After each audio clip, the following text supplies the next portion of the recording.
There we go. Welcome, as they say, to the Alaboom in May the 5th in the year of our Lord, 2021. What's up, Bear Dog? Not much. Happy Cinco de Mayo. Same to you. I, Did my not son, celebrate. my son who's in Spanish immersion classes, they celebrated that at school today. What is it? The Day of the Dead or No. It's like basically their Independence Day kind of thing. Independence? Yeah, okay. I couldn't remember. I get them confused sometimes. And of For course, Mexico, right? yes, sir. Yeah. And then Star Wars Day was right before it, of course. So, Oh yeah.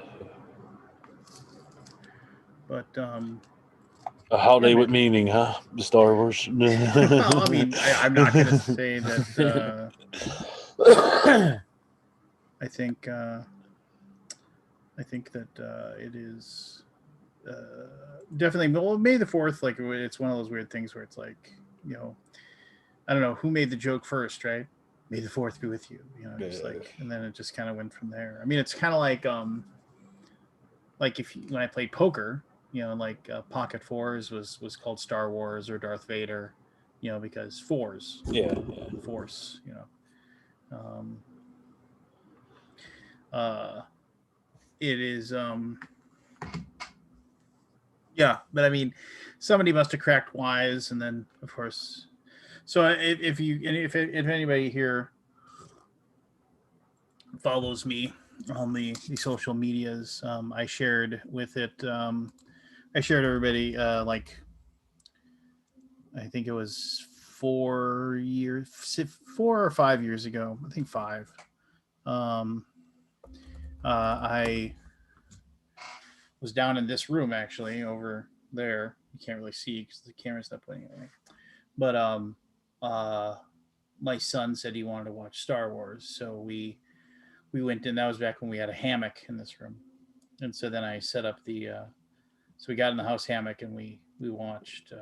Getting ready to watch Star Wars, and I took a selfie. And I said, "Hey, son wanted to watch Star Wars, so climbed in the house hammock. We're gonna watch Star Wars together." And I just sent the tweet out. Just didn't think anything of it. Didn't hashtag anything. Didn't do anything. And then, like literally minutes later, David Prowse, of the guy who wasn't the voice of Darth Vader, but Yeah. did all of the acting as far as the movements and everything else, and actually spoke the lines too. You Yeah. know, so people obviously would have the thing. But yeah, and he just tweeted back. He said, "Enjoy." That's all he said. And it was David Prowse, the real Darth Vader. And it was just like I was like, well, that was cool. Like he must have just like what he just maybe did a search for Star Wars or something at that Oh yeah. moment. Who knows? Yeah. Yeah, who knows? So that's like I said, that's of my nearly lifetime beloved uh, Star Wars uh, uh, love or whatever. That's like the coolest thing that ever happened to me as far as Star Wars go. The second coolest would probably be the fact that I remember my dad taking me to the very first Star Wars movie. Um, and uh, which was 1977, and I can remember him taking me to this movie theater. I've mentioned this before on the show, so I apologize, but it's just the place that was called the Lark. And the cool thing about the Lark was that the parking was underneath. Like it wasn't like it was you didn't there was an underground garage. It was like literally like the building was elevated up, Yeah. and so and then like you had to walk up steps to get into the building, and then no, actually I apologize. You walked up very few steps, but then the cool thing about it was you'd walk in, you'd pay for your movie tickets, and then there was an escalator that took you up, to get into like the upper building, and there was three movie theaters in there, and all the parking was underneath the thing. So you'd park underneath, you get out, and you like, and I thought that was so cool how you get there, you pay, like they literally had one of those things where you walked up and you talked to the person, you'd say 2 tickets for whatever, and then you'd walk in and you take an escalator up and then you'd hand the tickets to the usher, and then there was the popcorn and stuff like that. And I just always thought that was cool if there was escalators that you took up. And then it became a church. It was like, I don't know how that worked, but I remember, and like the only thing is that I would Kubiki said the stars aligned in that moment, the David Prowse moment, and I was just like, so I said, it shouldn't be the Star Wars aligned in that moment, but no. So no, then there was the whole thing was it was like. I remember like he just took me to the movie. I had no idea what we were going to go see. He just said, "Hey, this movie, a lot of people are saying is good. Let's go see it." And then I remember we went to it, and then I thought it was just the coolest thing ever. But anyway, to tell you why the second coolest thing to do with Star Wars is when, and admittedly, I didn't like the movie at all. But when I went to Episode 9, it was my father, and myself and my son. So it's just kind of like there's this bridge between the three. I went to it when I was a kid, and then I got to sit there in the movie theater with my dad and my son, and my son sat between us, and we went to the movie. It was pretty cool. I was pretty jazzed. That was a cool moment. Too bad the movie was a total pile. It happened. I got a grievance. Oh, well, I mean, okay, we can, let's dive in. What is your grievance, sir? So, sometime last week, I happened again yesterday, but I don't drive much. I have been at night when nobody's around, like 2 o'clock, 3 o'clock in the morning. So can I ask a question before you dive in? Yeah. Do you have an issue as far as with your mobility? Do you have an issue driving the car, or? Part of it is the leg. I get muscle spasms that shoot down my back into the leg, but that usually only happens when I straighten out. So and again, I apologize. Let me ask you. Go ahead. When you say muscle spasms, I mean, is it actual painful? Like, yes, it's quite painful. Yeah. Because I've had people say, "Oh, it's muscle spasms," and then like people tell me it's like, I was like, "Yeah, I've had those. They are excruciating," and they're like, "No, I just have muscles that twerk on and off, and it really bothers me." And I was just like, "Oh, I don't think those are muscle spasms. I think those are." So I hear people like reference muscle spasms as something that isn't what I understand to be muscle spasms. But anyway, go ahead. Yeah, no, for me, like my leg will get like a solid block of muscle. It tightens up so bad, and the pain from the not being able to release and all that. But I've been slowly working up the muscles in my ankle, and again, like at first I would just sit in the car and step on the brake while it was running just to push it down and all that. So the other day, Jen took me to the dispensary and we stopped at Wawa, and I said, "You know what? I want to drive home." You do the what? The dispensary. Oh, for your medicinal. Yes. And then we went to Wawa and we swapped, and I drove home. But the whole time I'm driving, she's saying, "This is weird. This is weird. This is weird." I'm like, "You're not helping me. This is my grievance. Leave me the fuck alone. Let me drive." Yeah. It's weird. Yeah, well, I mean, you don't do it much, right? I mean, it's just at one point I was going to give my license up. I was seriously considering it because I don't see a license as a right; it's a privilege, But I gave myself 2 years to see if I could actually drive, and I haven't, and have since then. I'm not 100% comfortable yet. Like I said, I still got to be around traffic a little bit more, but I can drive. It's just one more thing with the recovery. Yeah. So what is your long-term prognosis with the recovery? They're not really sure. Like, I was told I may never walk again in the beginning. Like, there was a good possibility of that, and then my right arm not coming back completely. So they're not sure. Yeah, I'll never be completely like I was. But no, that's what you get for letting a train run you over. Yeah. What was it? The train. This part of it. So did you then have to switch to being a lefty then because you're right? Nah, I drove with my right foot. They do have like a stick control you can use, but in Delaware it's very expensive to do that.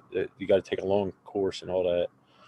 And I then actually know somebody, or I knew somebody that had that. She was a kindergarten teacher when I was in and that was like 1,000 years ago. She was a kindergarten teacher when I was in grade school.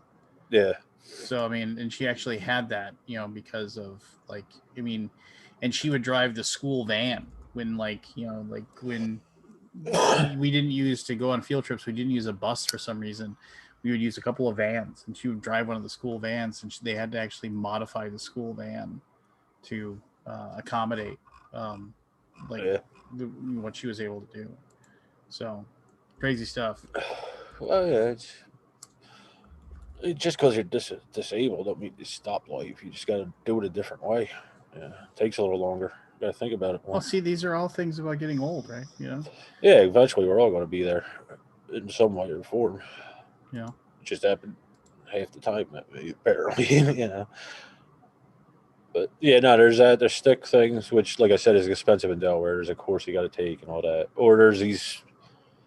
I want to call them plates, but they're not. It's like you can control everything with your left foot. It sits on the floor and controls the gas pedal, but you actually use your left foot to control the gas with that, and then the brake with your left. Yeah, yeah, And yeah. I did think about them. There's some vets that actually make some down in Tennessee, and they're about $400. Yeah, but that was kind of defeat. If I couldn't do it, then I'd go from there. But I can for now. It's not like I'm driving a rail truck or anything. It's just a little SUV. But yeah,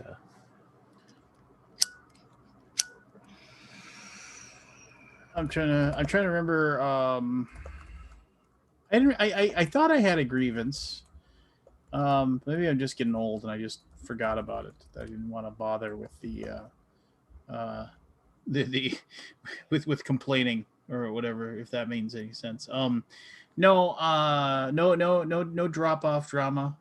oh my Lately. god, what was it? A holiday? Ha. Um, so uh, no drop off drama. Yeah, I mean, there must have just all the other parents, um, you know, got got smart, or they just avoided me somehow. Mm. So that's kind of nice, I guess. Um, what do you? I mean, it's like I'm wondering what's going to happen with. Um, the other thing is that like there was an outbreak in my um, there was an outbreak in my kid's school in the ninth grade. She's an eighth grader in the ninth grade, Mm. and they've just, instead of sending the kids home because they're so close to being towards the end of the school, they're just like quarantining that area of the school. Like you Okay. can't get into that section of the school, and they're just letting the ninth graders in there. And I guess, I Yeah. don't know, they're just gonna like let them all get sick or something. They've given the parents the option to keep their kids out of school and stuff like that. But Yeah, it's. I guess ninth grade's about that age when they start wanting to intermingle more and all. Like when they rebel a little bit. I'm not going to wear the mask, shit like that. It's yeah, we'll get through it eventually. But um, and you got your shots, right? yeah, I got the last one was last week before. Oh, yeah, I got both. Yeah, Yeah. Um. I actually went to the doctor the first time in 2 years yesterday. Oh yeah. That was Did you get an oil change, or what did they do for you? um. I needed some prescriptions refilled, but he wants to hold off on that till I get some blood work done because I lost a lot of weight apparently, and I just didn't realize it. So he wants to adjust everything to that. Yeah. Um, and then other than that, it was just get a refill and get out. I was the only person in the office, which kind of surprised me. Yeah, Really? but yeah, but other than that, it was pretty easy. I went in, they asked me a couple questions, took my temperature, and then I went into the office itself. Actually, one of the quickest office visits I've had.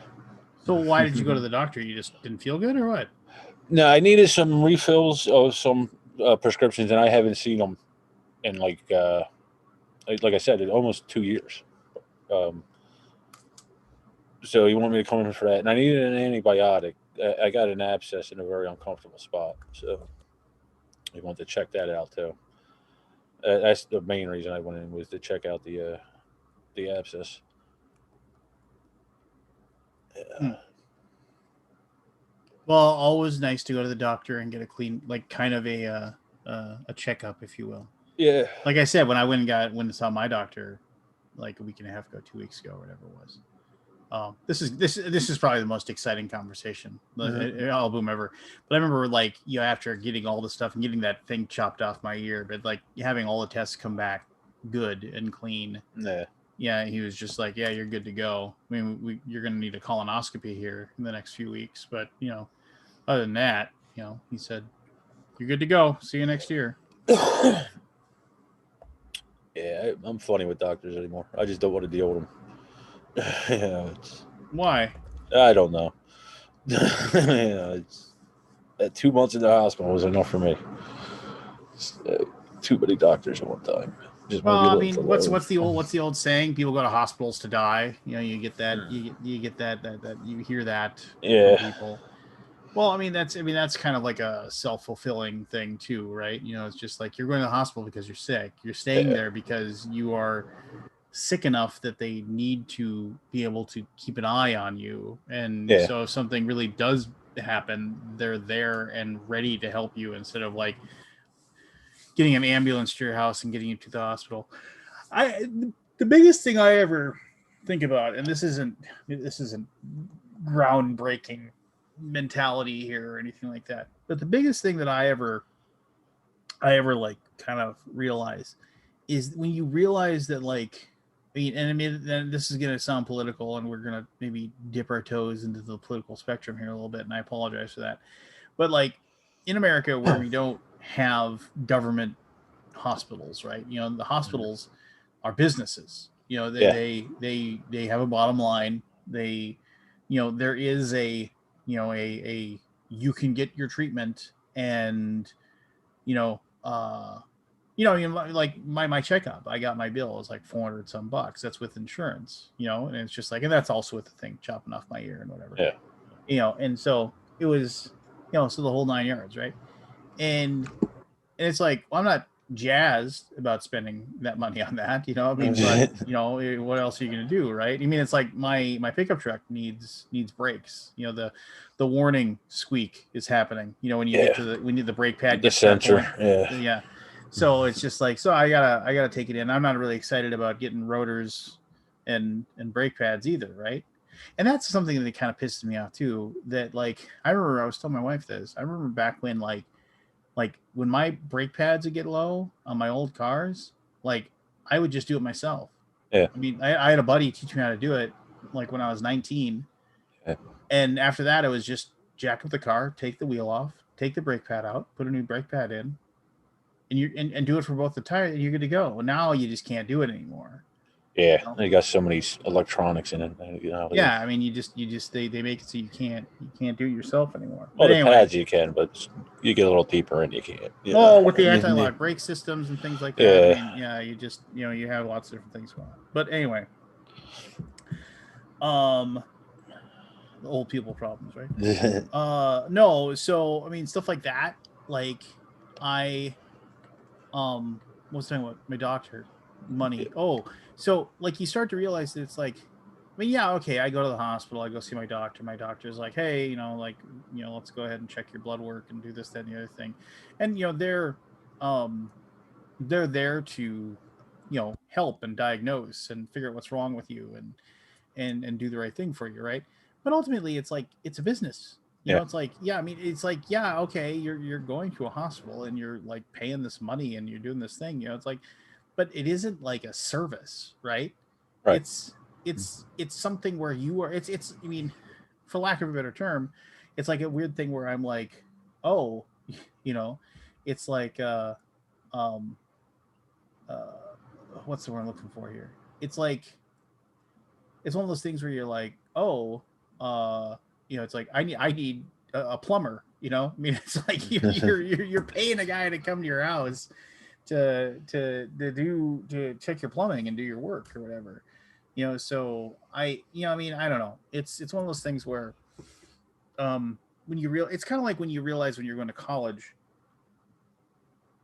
and you're at this like higher place of learning or whatever, and it's just kind of like, yeah, I mean, you're kind of just contracting these people to basically test you and do these things that Yeah. but you're paying the money for it. Right. I mean, admittedly, and so that's when I kind of like also like with college, I start like I go where, um, I I start to have one of those things where you're like, so wait a minute, I'm paying you money, and if you don't teach me well, what recourse do I have? I can't dispute the charges. I can't like, I mean, yeah, Yeah. yeah, the idea is that you're trying to get this piece of paper so you can prove to somebody that you're smart enough to do a job, so they'll pay you to come and work for them. So I get it, right? But yeah, I don't know. It's one of those things where you just kind of realize that um, when you read, I remember the old there was this fabulous thing in the old Matt Groening, who created The Simpsons, the Matt Groening comic strip that he wrote called Life is Hell or Life in Hell.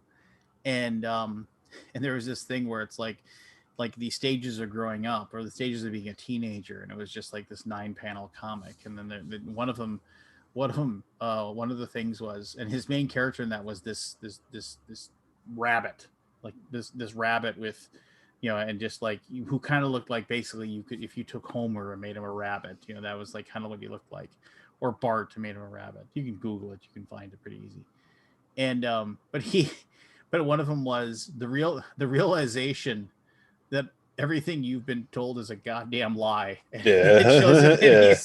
and this rabbit is sitting there, and he's reading Catch 22, which if you've never read Catch 22, it's a quick read, and it is definitely a cool book to read, and it definitely was ahead of its time kind of thing. But yeah, I was just kind of like, but then it's like you do have that like slow realization where Yeah. like the teachers in your high schools and things like that, I mean, they were just, once again, they were just people being paid, and in a lot of cases they weren't much older than you, right? I mean, you were like 17 years Yeah. old and they were like, Some of them. 24, 25. I mean, admittedly, yes, they're older than you, but I don't know. That's one of those things too where I you start like, if you think about it too much, you start losing your mind a little bit. Yeah. Yeah. You go through that. Yeah. That's what, like I said, when I was in the hospital, I realized the whole healthcare system's a sham. The whole fucking thing. But that's my view. Yeah. Yeah. Well, I mean, you got to go though, right? I mean, where else are you gonna like? Yeah. It's yeah. Yeah. You do.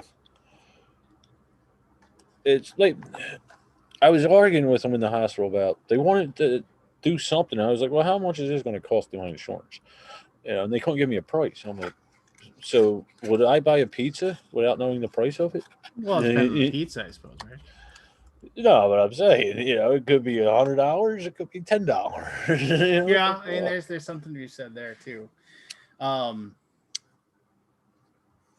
The rehab is what really did it. Like, I was in this intensive rehab afterwards. I couldn't sit up on my own, so they were teaching me to transfer from a board from like a platform to the wheelchair and back. And I'm like, all right, I got this. Get me standing up. Um, that was my whole focus, was just to get me standing. You know, the whole time I was there. But they had a different focus, and they brought this company in for a wheelchair. And I told them I don't plan to be in a wheelchair that long. But and they kept trying to sell it to me. Well, it'll be lighter, it'll be easier to push, it'll be easier to carry, blah blah blah. But they wanted to sell me this $5,000 wheelchair. I was like, they kept pushing that, and I'm like, my whole goal here is to stand. And then the whole time you had me sitting here bullshitting with you, I could have been doing that instead of this. you know, it's the whole thing. Like I said, it's a scam. That's one washing the other back. You know, Aldi was you're telling the thing you said about the about your car. Aldi said that like he just doesn't drive cars anymore.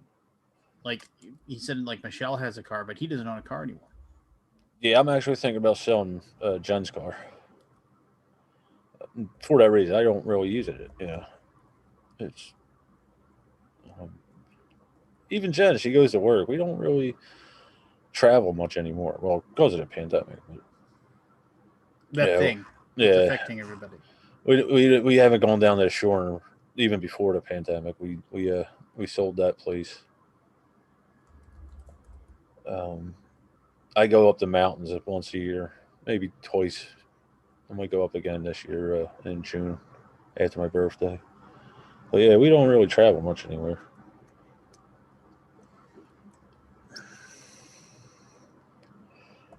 It's one less bill, two less bills actually, insurance and maintenance.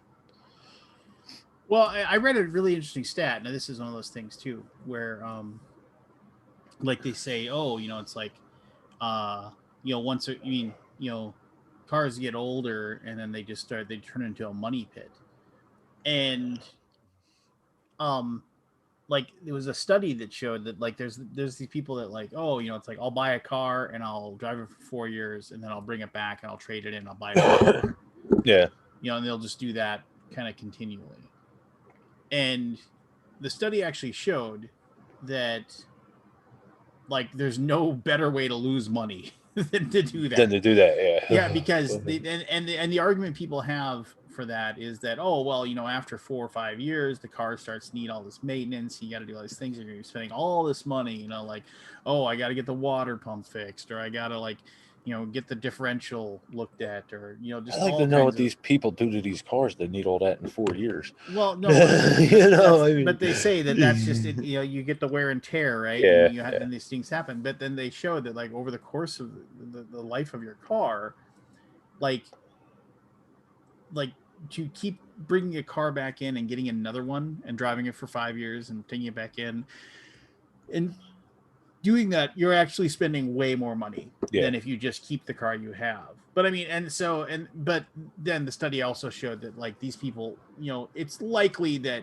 that is like a, uh, um, you know, whatever it is, buyer's bias or something like that. Like they want to do it just because they want the new car. right. Buyers, yeah. So here's my reasoning as to why I need to do that and keep that going, that kind of thing.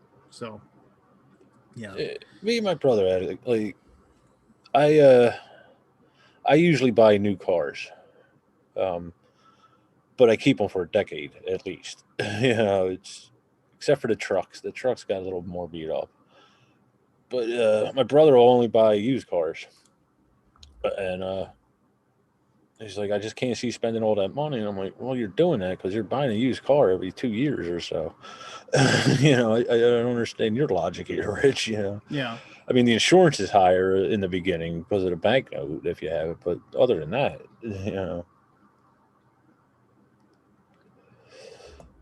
But like I said, I've mainly owned Fords and Nissan. Fix or repair daily. I haven't the last two. I've had the Edge. I had for 5 years, and I put 125,000 miles on it. In that, I replaced the brake pads once and a battery. The Edge, I we just replaced the battery in my wife's car. the the Edge I have here. There was a problem with the air conditioner, so I had to replace the whole fan unit. The engine fan.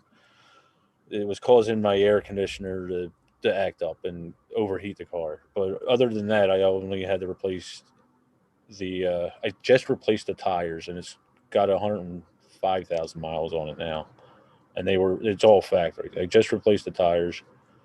I replaced all the pads. Not that I had on the back ones. I just to get it done, and I put a battery in it, and I've had that used. I bought that used.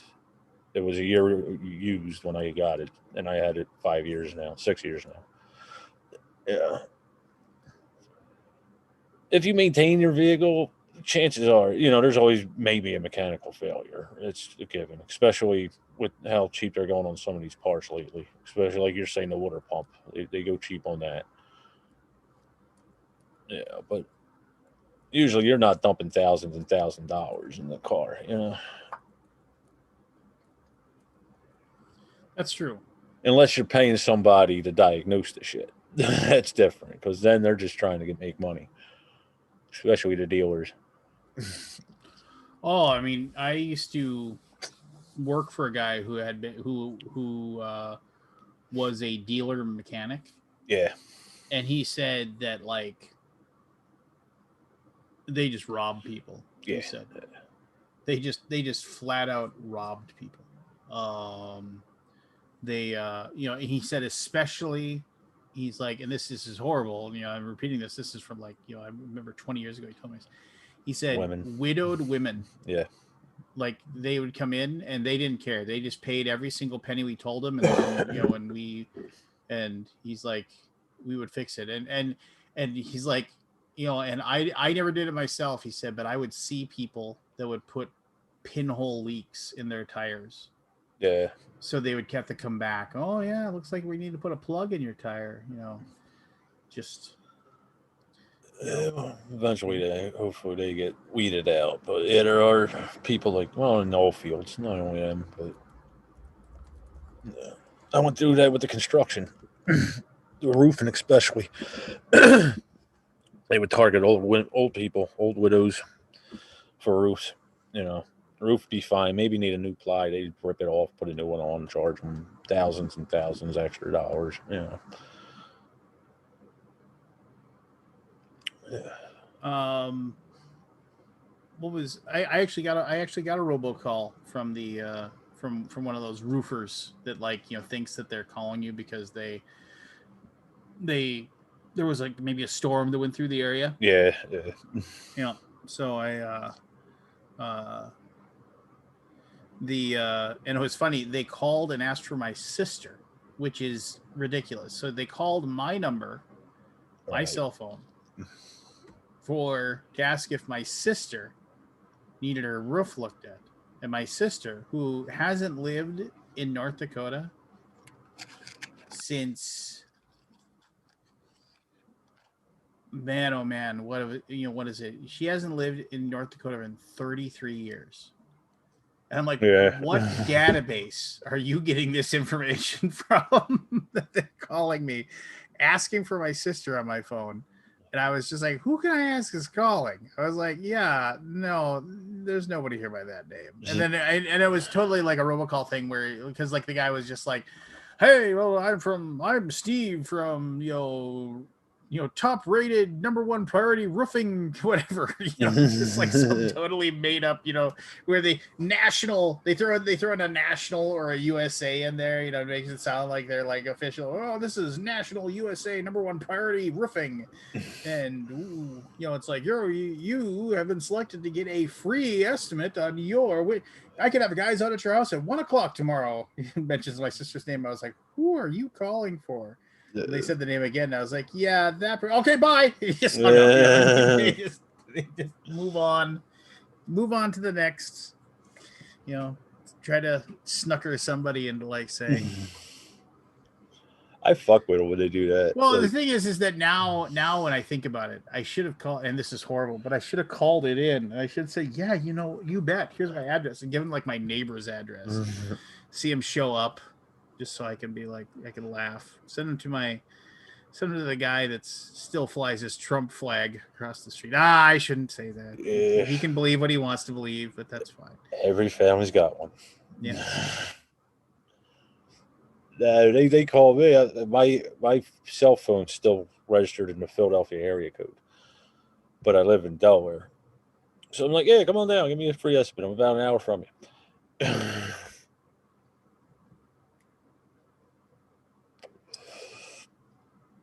And everybody's got to make money somehow, I guess. Well, I mean, that's one of the reasons I got out of construction was that shady shit. Yeah.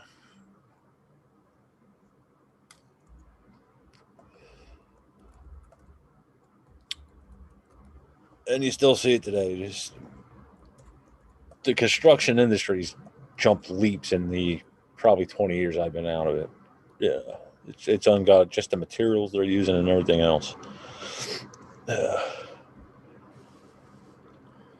Um, so I got kind of fun, cool, awesome news.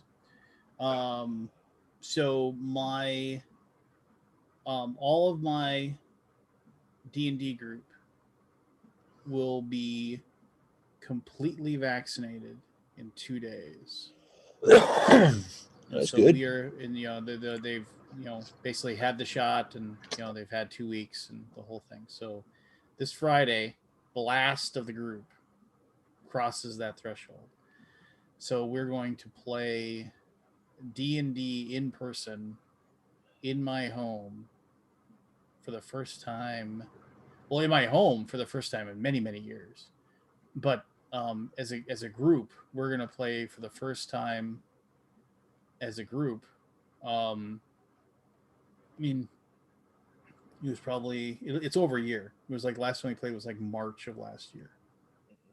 So yeah, we're gonna like play for realsies.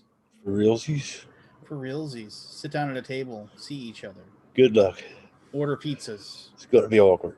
Yeah, well, I mean, I said, just like no, it's like we're gonna need bottoms and tops. You can't, yeah, no, no, no sitting around with your pants off. Matt Paquette is in the thing. Matt, seriously, dude, you have the link. You're in the group. If I'm incorrect, let me know. But you have the link if you want to come in and actually talk to us. So I've heard, and this is once again, I don't want to get super political, but I've seen a few people in my feed that are up in Canada, that they are they're having a problem with one of the. It's like 1 in 100,000 people are having like a blood clot issue Okay. with one of the vaccines, and there's like seems to be some pushback on that. Which And do you know? Which is it? One of the ones we use, or is it no, AstraZeneca? the US FDA or whatever has not okayed it, right? Oh, okay. Um, so uh, yeah. So Successful Geek says Blades in the Dark. Blades in the Dark is really fun. It's a more of a narrative driven type of thing. So you got to make sure you make everybody at the table's gotta be willing to play up their parts, right? And just kind of get lost in the role. My group, I think we're too stodgy. Um, they're way too stodgy to like let themselves loose or whatever. All right, man, I'm gonna send you an invite to the. I can't believe nobody sent him Matt's got to be invite. special. Well, he's special. Yes, he is. Da, da, da, da. Um. So you said 1 in 1,000 or 10,000? No, it's like 1 in 100,000. If I mean 100,000? my quick little Google whatever, info, it's AstraZeneca. Yes, my quick little my quick little Google was that it was totally like, I mean, and I mean, and I don't mean to I definitely don't mean to make it sound like my understanding is that there have been fatalities, and that is of course a tragedy, and that, I mean, somebody goes through the process to uh, um, Well, like, the, and then the absolute worst happens, right? I mean, yeah. that's horrible, and I don't deny that at all, but I mean, I don't know, it's, and then, of course people are saying it's just like, oh well, okay, so let's just dive in. Let's dive in. So the idea is that, okay, well, it's like this hasn't been adequately tested, and if it had been, blah blah blah blah, then nobody would have like taken this thing. And if Matt, you have an invite to the group which has the link, so you can join in. And I'd like to hear your view as far as a Canadian goes. No, we don't need to hear them Canadian thoughts. Screw. Ah, no. So okay, so you have that, right? That process or whatever, and like and truthfully, I mean, like if my, I don't know, I guess I don't know how I'd react if a member of my family went in to get the vaccine to protect And themselves from yeah. COVID, and then that caused a side effect, which eventually claimed their life. I mean, I don't know how I'd feel about that. It'd be tough, right? I Yeah. mean, it'd be tough, but I mean, and the argument though is that it's like, okay, if it's less than, if it's like 0.01% of people that this could happen in, but you have a greater chance of dying if you get COVID. Well, the argument then would be like, well, I can protect myself from COVID. I can stay at home. I can put a mask on. I can wait for herd immunity to come into effect or something along those lines. So anyway, hey Matt. Hey, So what's you living in Canada? What's the AstraZeneca hubbub? If there is one, maybe I'm talking out of my ass and I don't know. I've just Maybe seen no, there Yeah. is. There is. And is this related to the European hubbub with AstraZeneca, or is it a different thing? I don't know. Okay.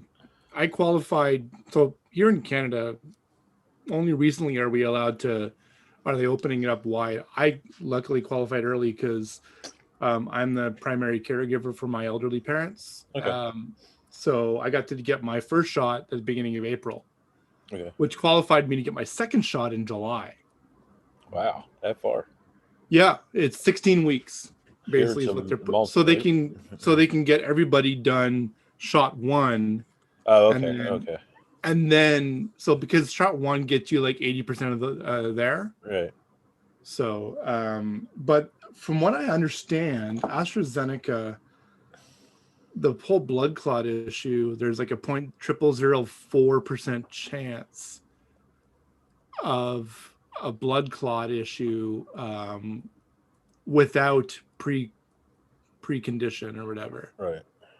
So I don't have any of that, thankfully. So I mean, I got the Pfizer one anyways. So, but I know some friends and colleagues of mine are like, yeah, I need to not get the AstraZeneca one because I have Health a issues, history of right. whatever. Yeah.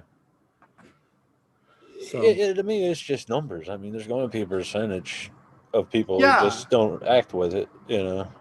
well, they somebody put out I mean, like, there's always going to be these people that are like, you know, the sky isn't falling, Chicken Little, you're fine. Yeah. And they put out, like, I saw this one diagram where it was like comparing the different odds of or probabilities of getting certain things, and it's like, if you smoke, the chance of a blood clot is this, and all of that to illustrate how minute the chances are of having an issue if you get the AstraZeneca. But if you have one of those, if you're susceptible to blood clots, Yeah. I don't blame you for waiting. Yeah, the pushback on that, it doesn't bother me. Some of these other far-fetched theories I hear about pushbacks against the vaccination, I have issues with them. But if it's just, you're worried about numbers, it's numbers. It's Here in Canada, I mean, I'm speaking from my personal experience, but Right.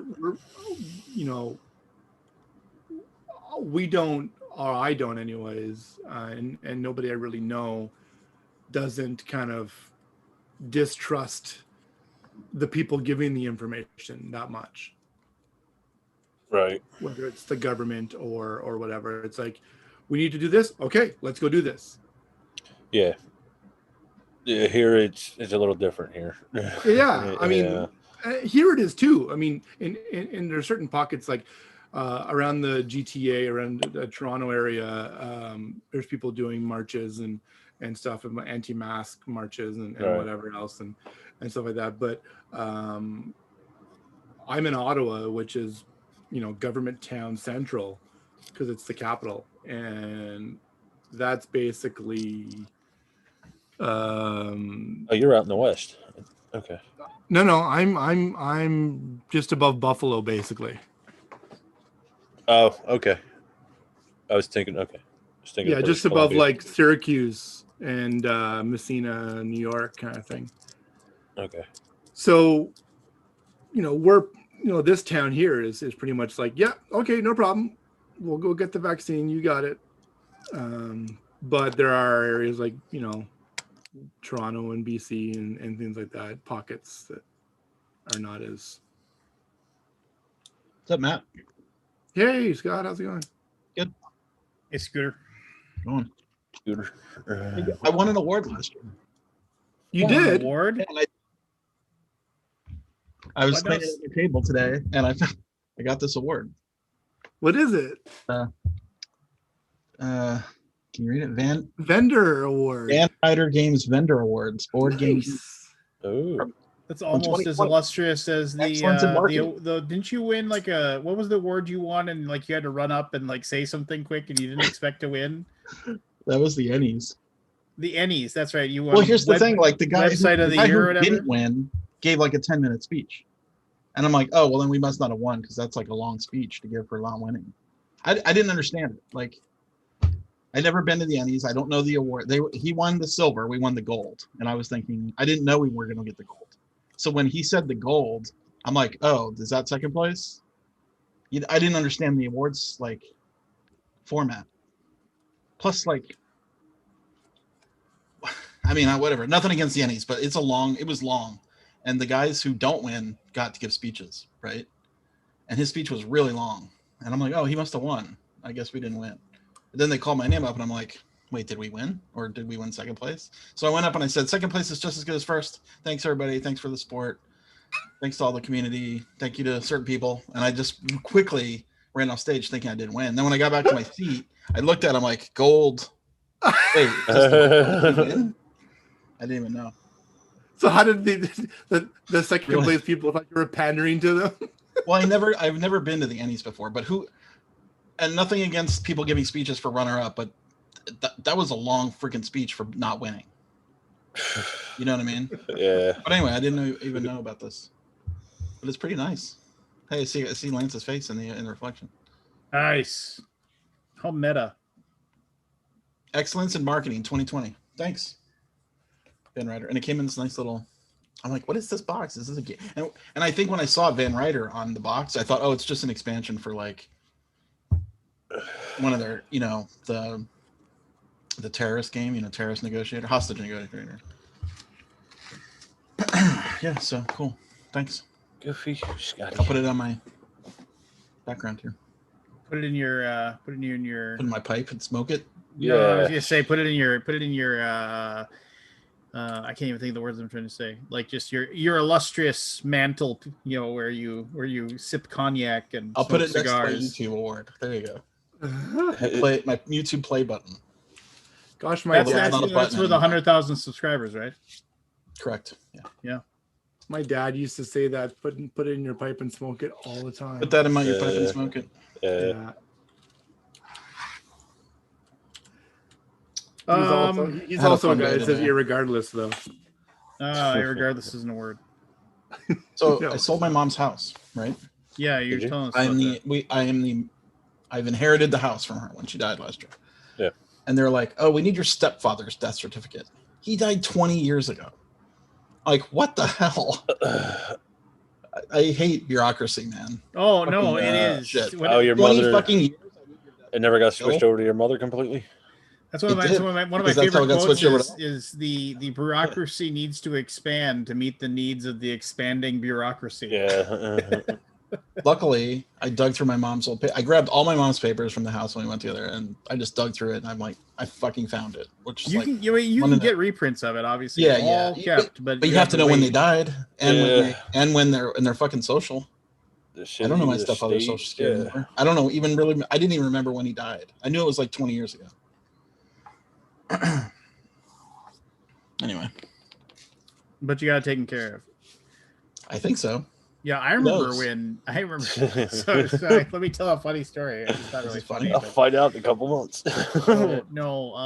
When my stepfather passed away a few years ago, he didn't leave a will, and so there's a big That's fun. yeah. Yeah. So there was a big rigmarole and I won't go into a lot of the story, but I mean, there's just so my mother, instead of having a very simple process, she had to hire a lawyer to, just basically, hey, Probate. we, and she, and to be fair to my mom, she did a lot of the hard work as far as, I mean, like I go to the house and her entire kitchen room table will be just covered in papers that she was just digging through and trying to find all these things. And like, and she was just going through like everything in my stepdad's office, and she found like envelopes with like just hundreds of dollars of cash that he just put away and just forgot about, and just crazy stuff like that. And but it just ultimately, like, in order to handle the estate and get everything handled, she ended up having to go.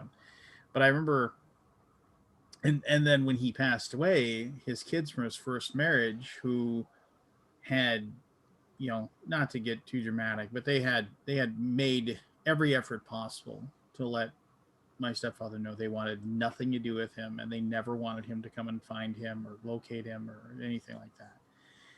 And That's so when he he died. didn't. He just said, okay, whatever. He respected their wishes, and he would find out that he had grandkids, and he would send cards, every year on their birthdays, and just with cash in it, and he wouldn't expect anything in return or anything. Never got phone calls, never anything.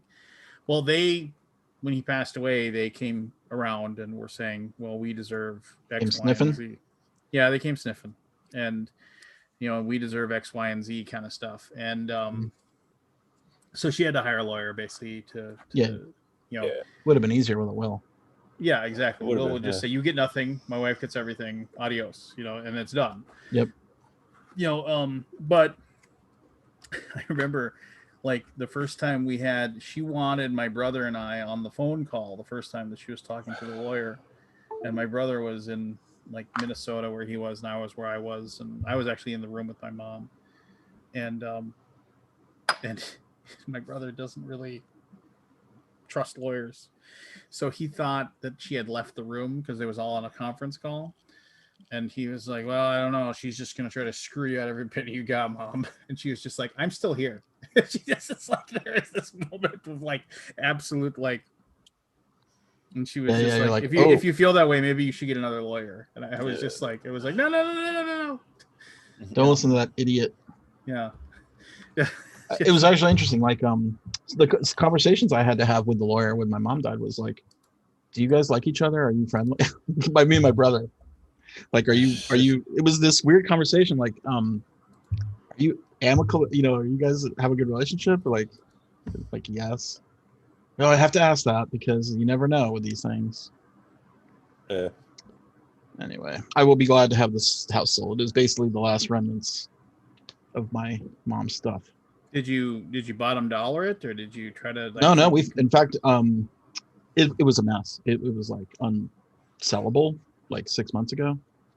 So we just hired a guy to fix it. And this is a sucky ass story, but the guy we hired to fix it died while he was fixing, not at the site, but like he died. He just woke up one morning and dropped dead, like right in the middle of while he was doing all the work. And I'm like, Yeah. oh, great, that's not great.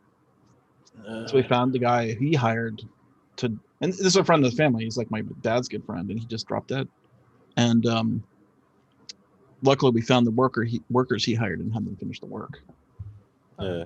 But he was doing it for free, and like he's a real salt of the earth type guy. He runs like a mission in Haiti. Takes nothing. But it's like this saga of like drama and sadness with my mom's house, and the house was just a mess. Termites, the whole place. I mean, my mom smoked. It was completely smoke damaged. It's really tough. So, there's and I realize this has got to be the algorithm or whatever of YouTube. Like, not to try to like outdo somebody's tragedy here or anything like that, Scott, but like, oh yeah, no, both of my old dogs got cancer, and we had to euthanize them. Yeah. Early in the year, right? First one was in January, second one was in March, or April actually, and regardless. Irregardless. Irregardless. Not a word. But and I just, because more for me than anything, I posted pictures of them and just said, just kind of talked about what awesome dogs they were, and I firmly, I have that, it's like if there's any justice in the world, there is some place I go and you get to have your dogs again because dogs are pretty awesome, and but I remember like it just seems like my feed in Facebook is now anytime it just seems like, wow, is everybody's cat or dog dying right now? Because it just seems like every day there's somebody that has a post about Dude, it's not even fun. I mean, it's not just that it's people too. Like I'm just getting constant. Like, Yeah. friends died. We lost another fucking guy in DGM this month. Untitled Gamers. It's like, what? I mean, it's just endless. I'm ready for it to be done. We got vaccinated and we're gaming. I had my first game group last weekend. What'd you play? We played the Sands of Shirax for like 4 hours and then just stopped because we could not. You couldn't get a flow. That's you know what I'm talking about. That one has the most going on. It has so much stuff going on. I'm like, so much stuff going on. We were just like, frustrating is not the word, but it was basically like we had to read the rule at every turn. Like we've played the Explore It system, but there's so much new stuff in there. You're like, well, what does it do? What does this mean? What does that mean? And I mean, my buddy is just not. I'm very like tolerant of that. Like I don't care that much, Right? To a point. But then my other buddy's like, God, have we even played any of this game yet? We took 2 turns, for like a couple hours. I would have stuck with it, but one of the guys was just miserable. So I was like, let's just stop. The one thing, and by the way, since we're talking, I think it's in its last hours on GameFound. So please. Yeah, no, I'm looking forward to the new one. Yeah, and the new one, yeah. Anyway, so, what I was gonna say is that the one thing that I don't like so much about the early ones is the fact that like, oh, if you want, you can leave the map, and then you draw one of those tiles and you put it down or whatever. And it always seems like that in Shirax. What? Is that in Shirax?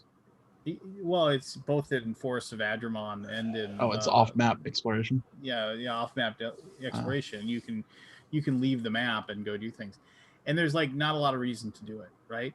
So it's just kind of like, and I wish there was something where the map could just be larger. I guess maybe like the starting map. I like the system.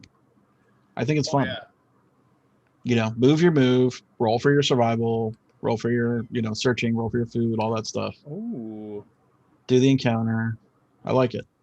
Here's Kabuki Kid. It just posted some conspiracy theory crap about BGG. Said, I think Aldi tosses in like 550 ratings of 5 on every entry, or something like that, to drag away the highs and lows that people rate. That's known. Yeah, he said that. That's called the Bayesian average. That's called the what? Bayesian average. BAYESIAN. So you do it's 550? No, not that. I mean, the number is unknown. I don't even know it. That's BS. I don't even know it. I have not touched that code in over 10 years. I do not know. I just let it go. I got it to where I liked it. Never touched it again. But the game I did play, we played The Loop, which is not out yet in America, which is unfortunate. Which I really like. It's co-op. I think I've talked about it before. But I found a gem in the rough. The Enchanters. Have you heard of this game, The Enchanters? No. It's just called Enchanters. It's really good.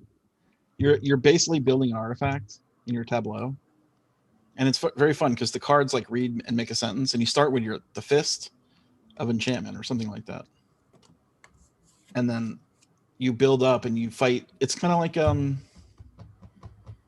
what's the game? Ascension, but a little simpler. Like you're just fighting the monsters, or you're drafting enchantments, or you're drafting a weapon, and then there's a Overlord, which we did not play with an Overlord, but there's an Overlord that potentially, if you let a card fall off the queue, it'll activate the Overlord. The Overlord will cupcake your ass, and you can't die. You just take damage, which is minus points. But it's really fun.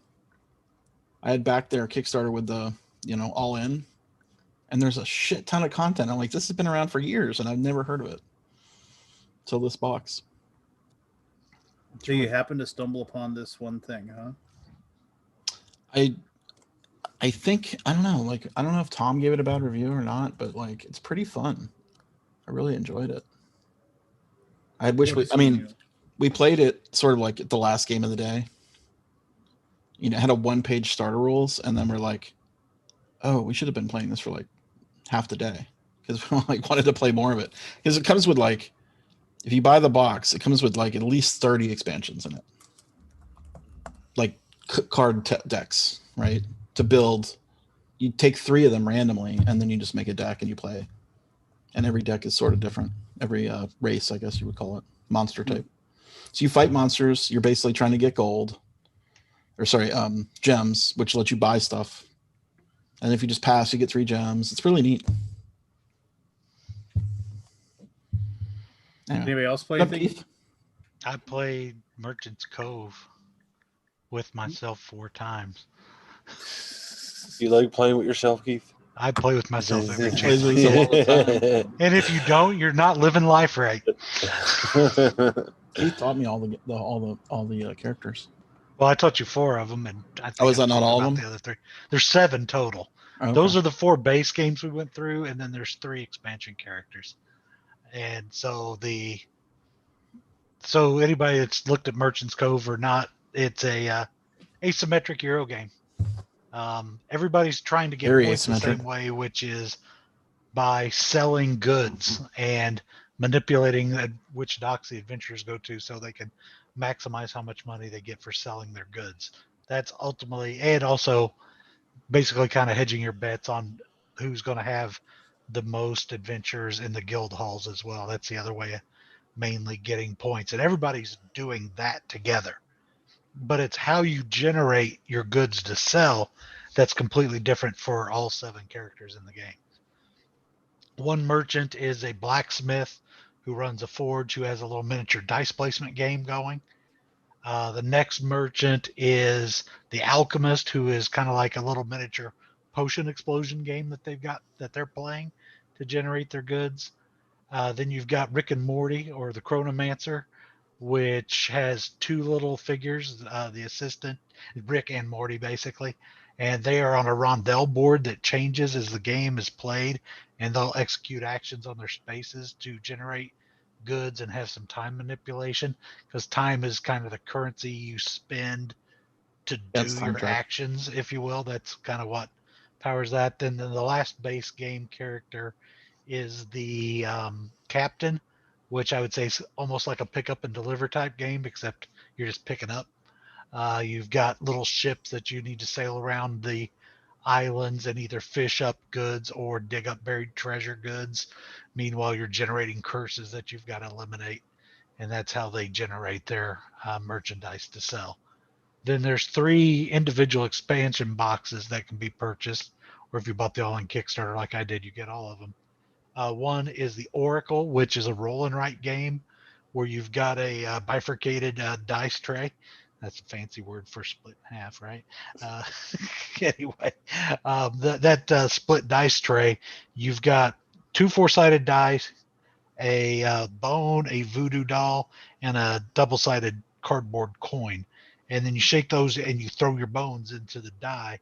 And depending on what's on what side with what tells what actions you can take, and the values on the dice have an impact on whether that coin is cursed side up or not, have some impact, and you do a little roll and write to generate their goods. Then you've got the innkeeper, who's kind of like try to do commodity speculation almost. He doesn't actually make the large goods like the other characters do. He prepares 3 beds, up to 3 beds, and each of those beds is associated with one of the 3 docks. And whatever color has the majority at the dock at each of the 3 docks after the selling phase come to the innkeeper's inn. And if they have a matching bed, he's going to score points, plus it's going to be multiplied by the number of loyal customers of that same color that are seated in the inn. If there's no bed for the person with the majority, or it doesn't match the color, that person goes into the brawl that makes them draw corruption cards for each person in the brawl, which basically lead to normally negative victory points at the end of the game. And so that person's got to sit there and try to heavily manipulate majorities on the docks or manipulate their beds so they match those majorities. And then the last character is the Dragon Rancher, who basically has a little Mancala type game that they're playing where they drop down food for dragons, and then they bring in dragons where the food is, and then if they want to send the dragons to the market, the dragons poop in the fields, which clogs up the fields, so you can't drop food there, so you got to take actions to clean up poop. So that's the last way of generating goods. And so each of them has a completely different feel as to how you're going to generate your goods, but the gameplay overall I found is pretty quick. Once you know what you're doing, it's not hard to grasp at all. I feel like some of the characters are harder to generate the goods with than some of the others. Some of them seem kind of like easier, more beginner friendly. Are Some all of the them a little goods more worth the same complex. amount of money? No, different colored goods. So there's a different rarity of adventures. There's the most of the red warriors and the green, whatever the hell they are, bards, I think. And then there's less of the blue mages and the yellow nobles. And so the yellow and blue goods are worth more than the green and the red goods. But I mean, So, are my red goods the same value as your red goods? I think most of them are pretty similar, but like the Dragon I was Rancher wondering if has a mega good. they would which- balance it with pricing there. Yeah, I think for the most part, those goods are about the same price, if I remember correctly. I'm not trying to remember off of memory, but like I said, there is an exception where the Dragon Rancher can get these mega goods that they have one of, and you are component limited for how many goods you can make. But he can only sell that mega good at the black market dock, which causes them to have to take a corruption to do it, which they're either going to have to eliminate or Yeah, we got to play this at the con. take it out. So it's pretty cool little game. I think it's a cool idea, and I think it's a much easier asymmetric game to get into than say Root or Vast, which again those are asymmetric games and they're both really well designed games. I think Root's really good, but Root I think is kind of on the heavy side to me. And Vast is just kind of crazy in the way it works. But this one much friendlier for an asymmetric game for you to pick up, and there's no real. The only screwage you have between players is screwing up somebody's plan on what boat they want to sell to. Right. If you see a if you guy's got manipulate a- the boats like the Yeah. correct way, then you can basically screw somebody over. But Well, you I still can think try you're to going to hose sell your somebody. stuff. Yeah, You're if just you gonna see a not sell guy's it. got all of his big red goods out, and you see he's got a boat of 3 red guys getting ready that he's planning to dock in the large good dock, then yeah, you absolutely want to take that boat and slam it right down the middle into the small good dock so that he can't sell, and get basically he would get 48 points if he sold 2 large red goods to 3 adventurers that were red. I mean, he'd get 48 points, boom, boom, like that. And you could completely keep him from being able to even sell it at all by not docking that. Then there's a few other little mechanisms in the game where you've got these rogues that come out on the boats, and if the rogues get placed on the dock, they basically are worthless unless there's a rogue card in play that says you can pay them to sell any good to them. And if they don't stay on the dock, that's how they go into the thieves' den. That then makes it be the corruption be worth even more negative points. And they have a little rogue pack that came with the Kickstarter, and then they've got what's called a secret stash box. And that secret stash actually has another secret character in it that I won't spoil. But if you ever get the secret stash box, pull out the insert and don't throw the box away, because I would have thrown that box away if I hadn't read about it. Right. I would have thrown it away and never saw it. And it's underneath. Yeah, it's underneath, and I don't want to spoil. I'm going to spoil that fact because if it hadn't been spoiled for me, I would have chucked the damn thing. So you have to actually keep that small box, but it's got a bunch more of the thieves, and then it's got some more cards. It's got a pile of the villagers, because there's also I forget what they're called, but they're villagers or whatever cards in the middle. One of your actions you can take is to hire these guys as staff, because everybody has different staff actions that they can run as part of their engine too. And so you get a lot of variability in the game with the different, because you can combine, like I'd say there's probably 8 different sets of villagers that you can combine to make your villager deck. And I know villager is not the right term, but that's what I'm calling them. Townspeople. But that mixes it up. Having different rogue effects in play mixes up the gameplay and can make things meaner or a little bit meaner, where you could, manipulate boards with thieves and things like that. But for the most part, there's nothing stabby in it. You're tending your own little garden to generate your goods, and nobody can really screw with that. So, which is good, because you don't want that part of your play. And it's the competition for the adventures that make the competition and interaction between players. It also has a solo mode, a true solo mode, where there's a peddler character who's the automated character that will play against you, and you can also use that for 2-player if you want, but I did not screw with that at all. So that is Merchant's Cove, a Johnny Pack game. Yeah. Can you buy it in the store?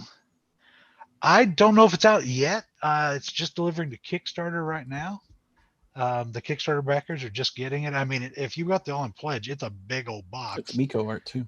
Yeah, and it's Miko art, which is fantastic, because anybody that knows me is I'm a massive Miko art fan. So that's one of the first things that hooked me into this game. And I thought I would think it was neat, but I actually really liked it.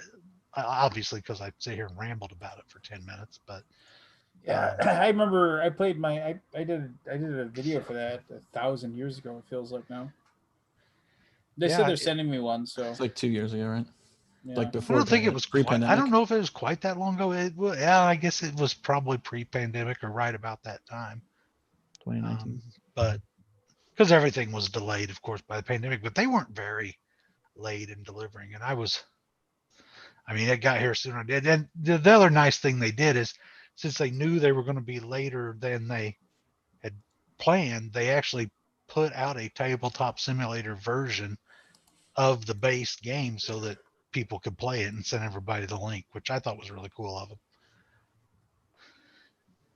So that's really the only thing I played, other than I finished the Star Wars Unlocked, and then I've played some stuff online. But physical copies of my games, I actually sat down and played a bunch of Merchant's Cove over 2 days, because I really just wanted to see how each of the different merchants worked. Well, there you go. Yeah. There you go. That's 2 my years game. ago. Undead Viking 2 years ago. Yeah, it was That's a the weird long thing. time September 5th, 2019. Not quite 2 years, but close. Year and a half. Yep. Yeah. I wonder why that says 2 years ago on BGG.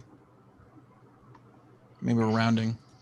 It's interesting to these Kickstarters that get delivered that all the reviewers had 2 years ago get almost no notice when the game gets delivered. Yeah, when the game drops, you don't get it. You don't get very many Because none of the videos reviewers are on how going to to review play it again. Yeah, no, all the reviewers did the job, right? Yeah.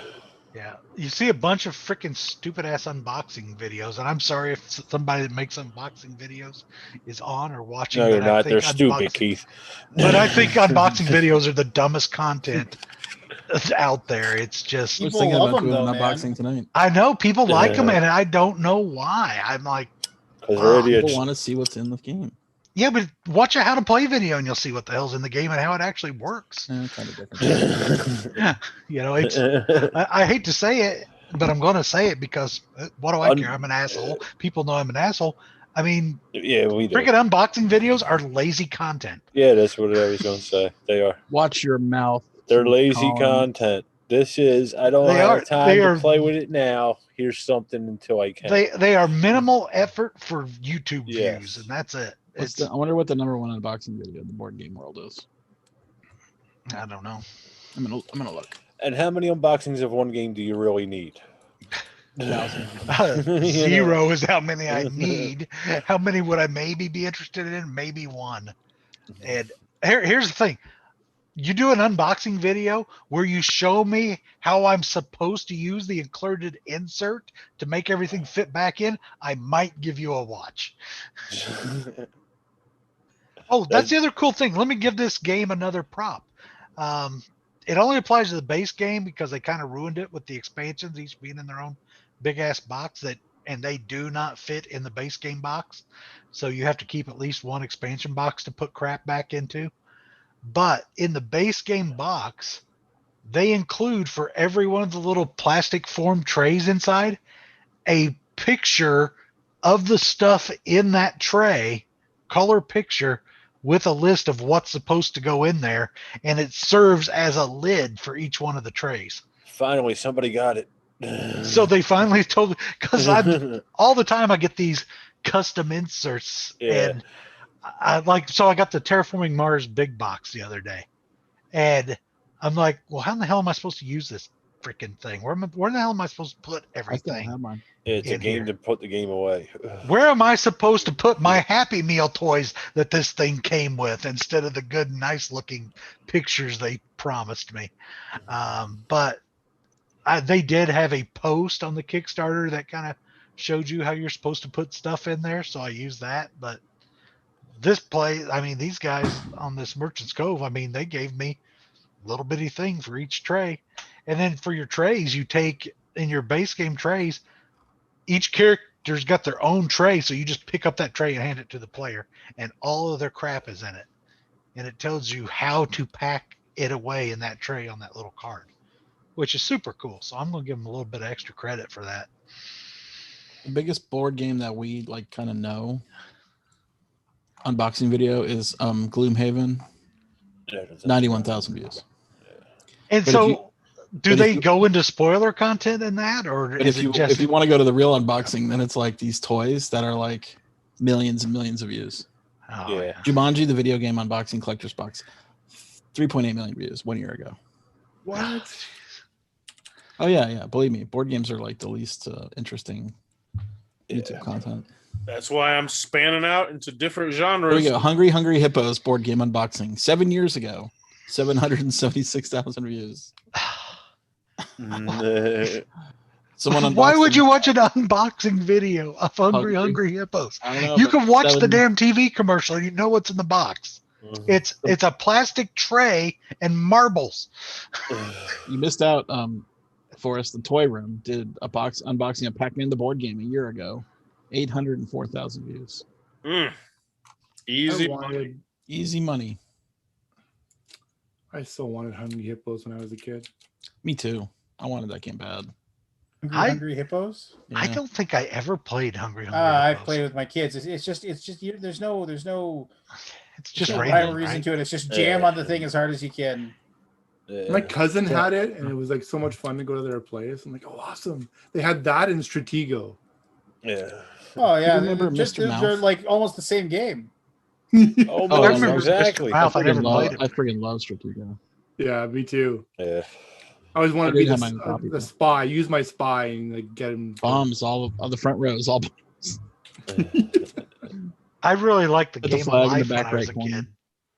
Which one? The Game of Life drew me in when I was a kid because of that awesome roulette wheel in the middle of it, and the little cars and the little And the little 3D hills that they mountains. had.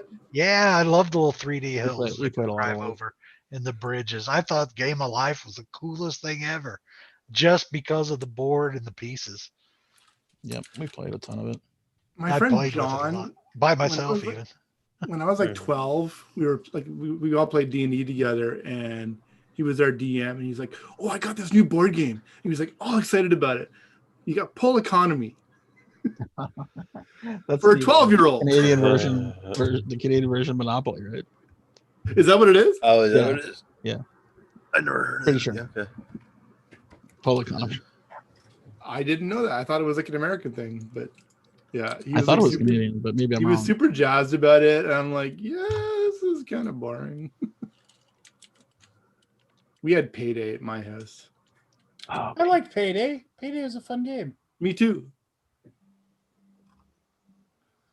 Didn't even move, did you? Lazy kid. Hey, Canadian- Forrest. Hello. It's a parliamentary interaction finance and industry interaction with private companies operate within a system of parliamentary democracy. So I guess Sounds that's Canadian to me. It doesn't sound like Monopoly to me. No, I never but heard it's of this but game. the board I think was like Monopoly, right? With the Yeah, squares on all the side. Well, I it's kind recall. of there's two boards. It looks like inside and outside, but it looks like Monopoly. So Whole in economy. a like relatively sad turn of events, like the guy that did the Sean Aberg, the guy who did the Goblinko. What was that game? What was it called? The what? Oh Yeah, Goblinko. Yeah. The with the rad 80s art, like zine. Yeah, and sent out the zine and everything like Yeah. that. Anyway, so he did. He was going to do a tarot deck, and then I forget when it was, but he suffered a stroke, and he didn't die, but he has been in rehab to get his drawing skill back to normal, using his hands, and he did a recent post that said Dungeons and Dragons. he did a post that said that he got invited to be part of the Alleyman's Tarot, that tarot deck Kickstarter that's got it's random cards in it. Oh yeah, random cards, but it's got a bajillion dollars, and I backed it. Yeah, anyway, so he let them, one of the cards that he had already done, he gave that to them or whatever, but then he posted that he basically said he goes, he said it's as far as this thing goes, the further I get from the stroke, the more clear it becomes that I'm never going to be able to draw like I used to. That said, I'm determined to deliver on this Kickstarter in some way. And it's just kind of people are well, so I mean, I'm not hey, things happen, right? The guy said he wanted to get it done or whatever, but it doesn't, and he never will be able to. But I was really jazzed to get that tarot deck. I've got a few tarot decks. I'm not that I'm a big fortune teller person. Were you making fun of it last week? I believe he was.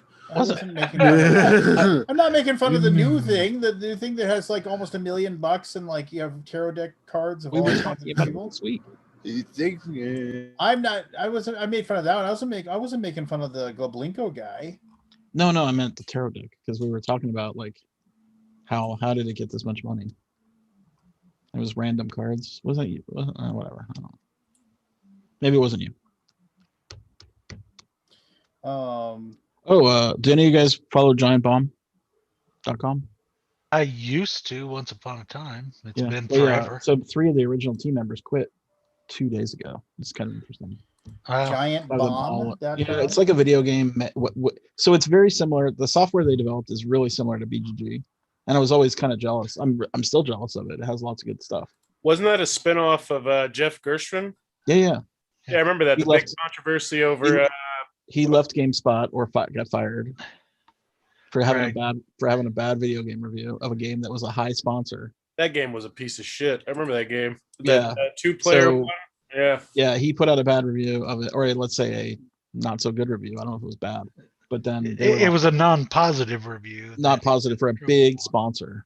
Yeah, they had bought up the whole website pretty much. Yeah, takeovers and all that stuff.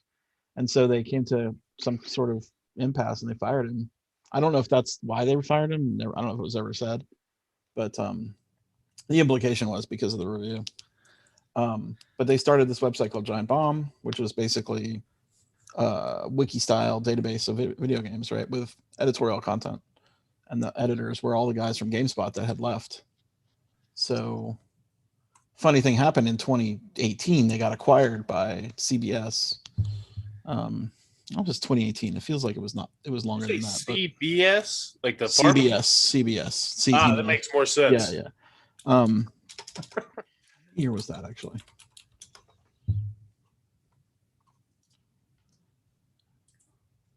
Serious. But so the reason I follow these guys, I'm really an admirer of the software. It launched in 2008, and I remember having a conversation with somebody who had talked to the owner of that site and said BGG should become part of that back in the day. Whoa. So there was this weird and if you don't, we're going to make our own website. And I was like, oh, so it's sort of like a threat or some kind of thing, I took it as a threat. But then I didn't hear anything from them for a long time. So I figured their board game aspirations were kind of only as because I remember the owner said, we're gonna do our own board game website because the guys are really into it. And I'm like, oh, okay, cool. Good luck, But they got 2012, yeah. So 2012, which was a while ago. They got acquired by CBS, so they ran out of money. The Giant Bomb. So they were looking for a way to keep it going, and CBS acquired them. So GameSpot, which was the original, GameSpot was acquired by CBS, and then CBS acquired Giant Bomb. So they ended up working back again for GameSpot. Well, they didn't really work. I think it was separated enough that GameSpot was not in charge, but there was a lot of collaboration, right? Because like GameSpot and them were like in the same building. Yeah. So, but anyway, 3 of the original founders were, well, not the original, but very early original, let's say, just quit today or the other day, all at the same time. One of their big guys passed away a few years ago too, right? Yeah. So Ryan Yeah, one of the guys from Davis, their podcast. he was one of the original founders who left GameSpot at the time to work with Jeff, and they started that Giant Bomb website. Yeah, that was back when I was really heavy into video games. When podcasts were first becoming a thing, and like everybody had the podcasts, and I participated in a video game podcast back in the day too, a small one. And I mean that was a big deal. He died in the most sad way. I think he died in his honeymoon. He had just gotten married. It was something like that. And something happened when he was on some kind of drug, and I can't remember what it was. Not a drug, but like an over-the-counter thing, like an antihistamine. It's not. I can't remember the details, but like he died, basically straight up. Yeah, I mean, it wasn't that old. It was sad. No, he was young. Yeah, I remember watching him and Jeff Gerstmann. Like I always admired them as far as like video game stuff. Well, I used to listen to their podcast religiously when they first started up. But I remember all that controversy, and I mean, it started a big bunch of waves through the whole video game media thing, because this is pre everything's on YouTube. So you still had internet websites, you still had print mags, and you had podcasts, and that's where there was hundreds of most video of the game stuff websites. was going. Yeah. And I mean, that shook the entire review industry on basically, can you trust IGN or GameSpot or anybody that takes all these sponsorships from the games they're reviewing? And we've had the little mini versions of that talked about in the board game world, where we're talking, and we're worried about, if you get the review copy for free, will you be unbiased because you got a free game? The hell with that. These guys were getting paid for their livelihoods and had to attempt to pretend to be unbiased. Oh yeah, I suspect them losing a sponsor like that would have been huge. Yeah, would have been in the big deal, tens of thousands, if not hundreds of thousands of dollars. Yeah, and so I mean, it was a big deal, but it also destroyed the credibility for that. I mean, a lot of people left GameSpot and never looked back, me included. So I remember their lead guy left, and went and created oh god, what was the name of that game? Really cool game where it had a narrator that narrated you as you did stuff. Do you guys remember that? I'll think of it in a second. That old VHS horror game? No. Like what was that called? Scarescape or something like that? I played my share of VHS games. I bet Kabuki knows what I'm talking about. She always knows. I remember I had this VHS this VHS football game that was like you like it was the most simple thing in the world, where it was like you called your play and there was like 2 decks of cards and you flipped over the card, and then you had the VHS tape in the VCR, and like they basically had, it was like a 20-minute tape, or not even that much. It was probably like 10 minutes. And it just had random football plays. And it was just like, it said, push play on the tape, because like when you turn a card over, you're going to do a running play. It would say, or you did one of these plays, it would say, push play on the tape. And then you'd watch the TV and it'd be like, oh, and the quarterback is sacked for a loss of 7, and you're like, oh no. And then you'd hit pause, and it would go to another screen that would say, I played that with my brother. Yeah, I remember that game. It was garbage. Not good. That it was absolute garbage. Is that the NFL VCR quarterback game? Probably. Yeah, I got that one. Probably So it was Greg Kasavin who went and worked on Supergiant Games, which made Bastion. You guys remember that game, Bastion? Pretty awesome. I have to look it up. I think I remember the name. It's interesting how when like journalists turn to video game people. They just, everybody's got you think, oh, they're going to make the best games because they can, they're the most critical eye for a game. But like when you're making a game, you just want to get the damn thing done. Yeah. Like to go through and give that critical review, which Bastion is like a 10 out of 10 for me. It's a really good one, but they've had some other games that are not so good. Supergiant. Yeah, I never played Bastion. I just looked it up and I've never played, unless that's a Really different good. one. Nope. Came out in 2011. Little cartoony looking thing. Yeah. Yeah, I never played it. It's really cool because there's a narrator and the voice acting of the guy is really awesome. And as you do things in the game, it narrates it. Right. So when the first time you die, it says something really smarmy, like, oh, he ran out of juice or something, something smarmy to narrate your adventure. It was super clever. Super clever by Supergiant. I had a CD-ROM, not a CD-ROM, like a DVD game too. Like a PC game, or did you have Seventh Guest? That was like the first. I had it on my Amiga.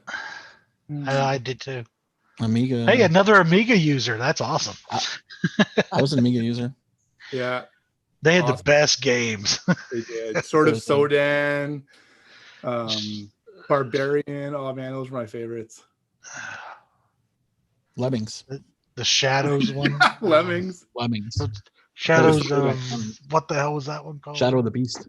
Yeah, Shadow of the Beast. All the Signosis Where you stuff, fight man. the toenail of the beast. Yeah. Like, oh, that's the final boss. Oh yeah. The The nail. Signosis stuff was so good, and then the TV sports franchise from CinemaWare, and I had the CinemaWare Dragonlance game too. The Heroes of Kryn, I think it was. Oh called. yeah, that one where you're going through the dungeon. I The got playability on that was horrible, but But- What was that dungeon crawler game where you would move? Dungeon Master, baby. Dungeon Master, yeah. Dungeon Master was the groundbreaking dungeon game because you could pick up things and throw them at monsters. oh, yeah. That was exciting, and you had to do all sorts of weird crap, learn spells. Dungeon Master was like the most amazing thing for somebody like me when I first saw it. It's probably why I bought my Amiga when my friend showed me that. That's why I paid $400 for a 20 megabyte external hard drive for it. Yep. And you felt so powerful. Yeah. Like, oh, I don't have to put the And it was like floppy in this anymore. big too. Yeah, Yeah. it was monsters. So, did you guys have the 500? Yeah. See, I had the 1,000. I had to kickstart it every time I turned it on. Oh, you had to put a With the floppy kicks- in. I had to put a floppy in just to start the sumbitch. Ah, And I never had a hard drive. I ran 2 floppies, and I got a sidecar of RAM for the thing, and it cost me $100 a meg to put that. Yeah, it was $1980 too. Oh yeah, it was. so it's like $100. $1 million. It's like now. $1 million now. Yeah, it was crazy. Yeah, I did I tell you a mail order store threatened to sue me because I sent back my Amiga 500 because it didn't work. Wow. Did they? Yeah. And they like scared the shit out of me. And I'm like, Mom, talk to them, please. They're trying to sue me. Mhm. And my mom gets on the phone and it's straightened out, of course, because an adult. Right. Cool thing about the 1000 is if you took the lid off of it to look on the interior, they actually had signatures molded into the lid of it of the people that worked on the Oh computer. yeah, I kind of to remember that design it. story. That's pretty cool. Did you guys ever run the 3D ray tracing software on your machines to try to like Well, make that bouncy ball? Oh yeah, I mean that's the first checkerboard thing you load to show people. Where it would take all day. Make that stupid ball, and it's in there render. It's like real I time. thought now. it was awesome. I played some surgery game on there back in the day where you're doing an appy at the start of the. Did you guys pirate? Oh, of course I did. I had a briefcase of floppies, like a literal briefcase. I did buy So with Dragon's Lair floppies. though. I bought a lot of fair stuff. amount. I bought a fair amount, but there was plenty. I bought a lot too. But Dragon's Lair was 9 floppies. Oh man, Dragon's Lair was that? I don't even remember that. Yeah. Was it an actual like port of the game, or was it like that Coleco? Oh no, it was a version? port of the game for sure. Okay. It wasn't like the crappy ass NES version. Yeah, the Atom version. Or yeah, Adam version. My brother had that. I'd get the Amiga World magazine, and you'd have your disc in it each month with little things to play. Demos. But yeah, we were hardcore for Oh, copying stuff PC because we had like the Gaming little magazine. we PC had Gaming the magazine was the bomb. physical dongle. Did you guys ever type in code? I did From back on magazines? my On my Victorian? 64, Commodore I like did. Commodore 64 and on my Bally Astrocade back in the day. That was hardcore. You get the magazines with the programs in the back, and you'd type that whole son of a bitch in, and it wouldn't Yeah. work because you had to. And then it wouldn't work. And then you'd like, oh shit, I gotta reread the whole damn thing and check it. Oh, My brother But would read them, and I would type them because I was like a pretty fast typist at that time. oh man. And then you'd go through and you have to do all the data segments, which is all the graphics, right? Like it'd just be a string of numbers that you have to type in to make the graphics. Oh If yeah. you miss one, it doesn't look right. Well, remember- my first. Go ahead. I was working at a video game store called Microplay, and my colleague, another 14-year-old kid, was an Atari ST user, and we would always have these like Oh, the Amiga versus the ST guys. yeah, and yeah. he had this awesome BBS with his like 21 ST modem or whatever, and 14. I wanted to go on it to get games for. He's like, sorry, you got to be an ST user to come on the BBS. Sorry. You're not elite. Yeah, exactly. Oh, that's crazy. I remember my C64. My first drive for that was the cassette drive. Yeah. And you'd put that thing in and hit play, and you'd come back in 30 minutes, flip it, hit play. Grant's got a beer, or he's You in come FIFA. back in 30 more minutes, and you'd be playing like a 2K game. Grant, what are you Like drinking? anything. Me? It is Okay. a brewery that just opened in my neighborhood. I just went and got a growler. It is a cucumber sour. Ooh. Yeah. Praise be Yeah. the new best friend. Say So good good. mile, baby. Is it Come good? on. I forgot about growlers. Yeah. I got a question for everybody. I don't know if you guys have talked about it, but if you check, and Lance, I'd be interested to know, have you checked out the Kickstarter for that Angel Fury game? Well, obviously, I did the video for it, so I played the game. Yeah, I don't give a shit about the game, Lance. I give a shit about the Kickstarter and how they are completely mishandling their main image. Go look Oh at no, I mean I don't so know. boring. I'm not going to say anything. I'm going to sit on my hands on this one. So Well, everyone else, you can go check out the Angel Fury, their main image. Everything else on the Kickstarter. Is it the part where you can't even read what the fuck the box says? Exactly. The part where they don't tell you there's 200 minis. The part where they don't tell you it's from the designer of terraforming fucking Mars. Well, I knew Anything- that because I read the name. But What the fuck are you doing? You have 200 minis and the designer of the fourth most popular game on the fucking planet, and you don't mention that? You don't mention your $15 United States shipping that is spectacular for 200 minis? You don't mention any of this? What the fuck? Like, who made that decision was like, you know what? We should not mention that the guy that designed Terraforming Mars made this. We should not mention in the front image. We should not even show any minis. We've got 200. Let's surprise them when they click on it and let them know we have 200 minis, that we have spectacular shipping. Like, oh my gosh, it's just such a his name is right on the front His of the name is on the box. front. Yes, but he's not Reiner Knizia. He's not Elizabeth Hargrave. He's not a name that most people even know. He's not even Donald X. Does if you know Terraforming Mars, you know it by golly. I disagree. I wouldn't I necessarily disagree with believe that that. completely. He is not a name that people know, and I know they put it up there pretty prominently with their artwork that looks super generic. That you can't even tell what it is. But I looked at it today, and it just boggled my mind, because if this was given to a different company, this would be $100,000 to $200,000 right now. And those are big words. But tell me I'm wrong. Tell me if CMON. Oh, so they fixed the image that I saw where I said you couldn't read it, Oh, good. because the image on the front of their video, you can read it. It's a different graphic than what's on the John Gets Games video, where the E and the L of Angel are completely in the wing and you can't see what it says. It looks like it says Ang Fury. It's interesting that they don't mention it in the about the team. It's the Frixelis brothers, right? Right. It says don't from mention- Fricks Games, right? But they don't mention Terraforming Mars at all. They don't. I did Control F. That's I was weird. like, surely they had to mention it somewhere. And it's like, nah. And like in the Maybe, main image, maybe because the game's nothing like Terraforming Mars, they don't want to mislead people. but it's not misleading to say the game's designed by the and and I still will say, they have 200 minis in that box and you don't mention anywhere in that main image or in the picture that there's 200 minis or any minis at all, you have this super generic image which looked like it was it drove me mad. This is a funny statement. Daniel Frixellis. This little man creates new board games every month, and we can't make him stop.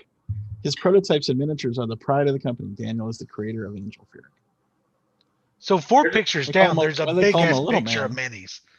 There's a picture of the if- board if- covered in minis. Yeah. I don't mean to sound vague or anything like that, but I can give you some inside baseball after we're off the air. So, Well, but it's not. Here's my thing, Keith, and I always notice this. This is the 30th most popular game on tabletop games right now. Do you scroll down to the 30th game and do you click on it if it isn't a captivating thumbnail? The answer is probably no. They don't mention minis in the description. They don't mention minis in the thing. Like it's such a misstep, and it boggles my mind.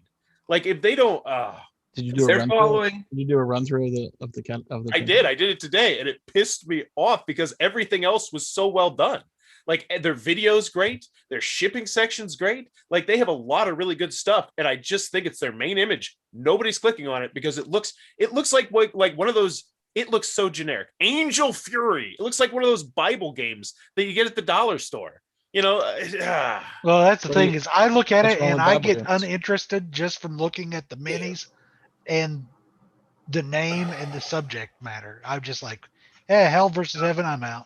I'm done. Yeah, that turned me off, but that's more like a personal thing. I was just looking at this from a marketing standpoint. You got 200 minis, and you're shipping this for $15 to the United States, and you're not going to mention that? It's like $29 to Canada, like for 200 minis in a huge box. That's insane. That's a That's really $29 US or Canadian. I don't know. It's US. Either way, I was going to say because Everything's in $29 Canadian is like $5. That's like a so. million. either way, they didn't mention any of that, and Sorry. so nobody's clicking on this, and so it's a 30th popularity, and I just see it continuing to fall, and it just drives me nuts because it just drives me mad. I saw another one. Well, here's the yesterday. thing: if it doesn't hit what they want, they can redo it. Oh, it's not hitting what they want. They're Yeah, I mean, I doubt. 8,000 after the first day and a half. They're not expecting that with a 200 mini game. I doubt they can even make this game at their Maybe- price point for 200 it's- minis. It's under Indie Game Studios, which is, Travis. oh yeah, that's right, because Travis acquired them. Yeah, but what? Okay, it's weird. Wait, is this Chance? Whatever. Are we talking No, about? no, no. Well, it was originally Travis, but Oh, I no. was gonna say. No, Like, it's I've just- come it's to No, it's the Indie other Boards and Travis. Cards, but I guess they call it It is. Indie Game Studios. Right. It's the other Travis now. So Different Travis, but Worthington. Like, look at the main image. Interesting. Like, I will read you the description, and it is so boring. Welcome to the world of the unseen. Command your army to fight your inner demons and claim victory over ... Nobody's clicking on that. Like, nobody's clicking on that. It's just such a misstep by them. I'm not clicking on it And because I'm I don't like so- the box art. I don't like the title, and I have no interest in it. I have a game on Kickstarter right now. We What don't is it? care. which one? What is it? What is it? I'll You cover don't it want up them to front. tear this one apart, Matt. Shut up. It's a Floodgate game, Vivid Memories. Vivid memory. Oh, I saw Oh people. yeah, that looks backing awesome. it. That looks awesome. I backed it. I've heard good I I things. backed it too. I backed it It's, too. Friday. It's Matt. What's his name? Dunstan. Dunstan. Oh, is it? And Oh. it's the co. And It's a Brett, co-design. Matt Brett. Yeah, Well, Brett. shit. Now I'm going to back it because I like those guys. Yeah, it's a fun game. Just because it's run by Ben, and Ben's awesome. Oh, and Ben That is is awesome awesome. too. And the art's amazing in it. Oh, it's Bosley, man. The guy. What was the name of it again? Can't miss. Vivid Memories. Vivid. Originally it was Vivid, but somebody else had a similar game called Vivid. It wasn't even similar, but so they changed it to Memories, which was unfortunate, but had to be done. Well, I will say, and this is like one of those double-edged things. Like, I don't like the name Vivid, like, because it'd be so hard to find the game. Like, I'm about to do a Kickstarter tomorrow for a game called Ice, and it's like if you type in Ice, you're not finding this damn game. You type in That's a Ice good on point. Kickstarter, you're probably not finding the damn game. That's You mean how like when find- you tried to find the game? Yeah. Yeah. That's the when that came out. That was the fucking worst. Well, it has a subtitle. Yeah, but you don't No know one that. You knows just it. see the game, and you're like, "How do I find this fucking thing?" I looked on it for BGG for 7 hours. Yeah, one of my favorite bands of all time is called Ra. They're so fucking hard to Brett find. Gilbert was Yeah. the most known. Drives me Yeah, mad. Brett Gilbert. There's I there's thought a you were gonna local say the band. There's a local band in Los Angeles that I love, and it is it's the dumbest name ever because their name is Restaurant. Oh, God. That's it. Oops. But they changed the U to a V, so no, like people don't Nobody even knows. realize that when they're looking at it. Restaurant. Yeah, and it's like, man, you guys are such a good band, and nobody knows about them because there's no way you can ever find them. Restaurant. Restaurant.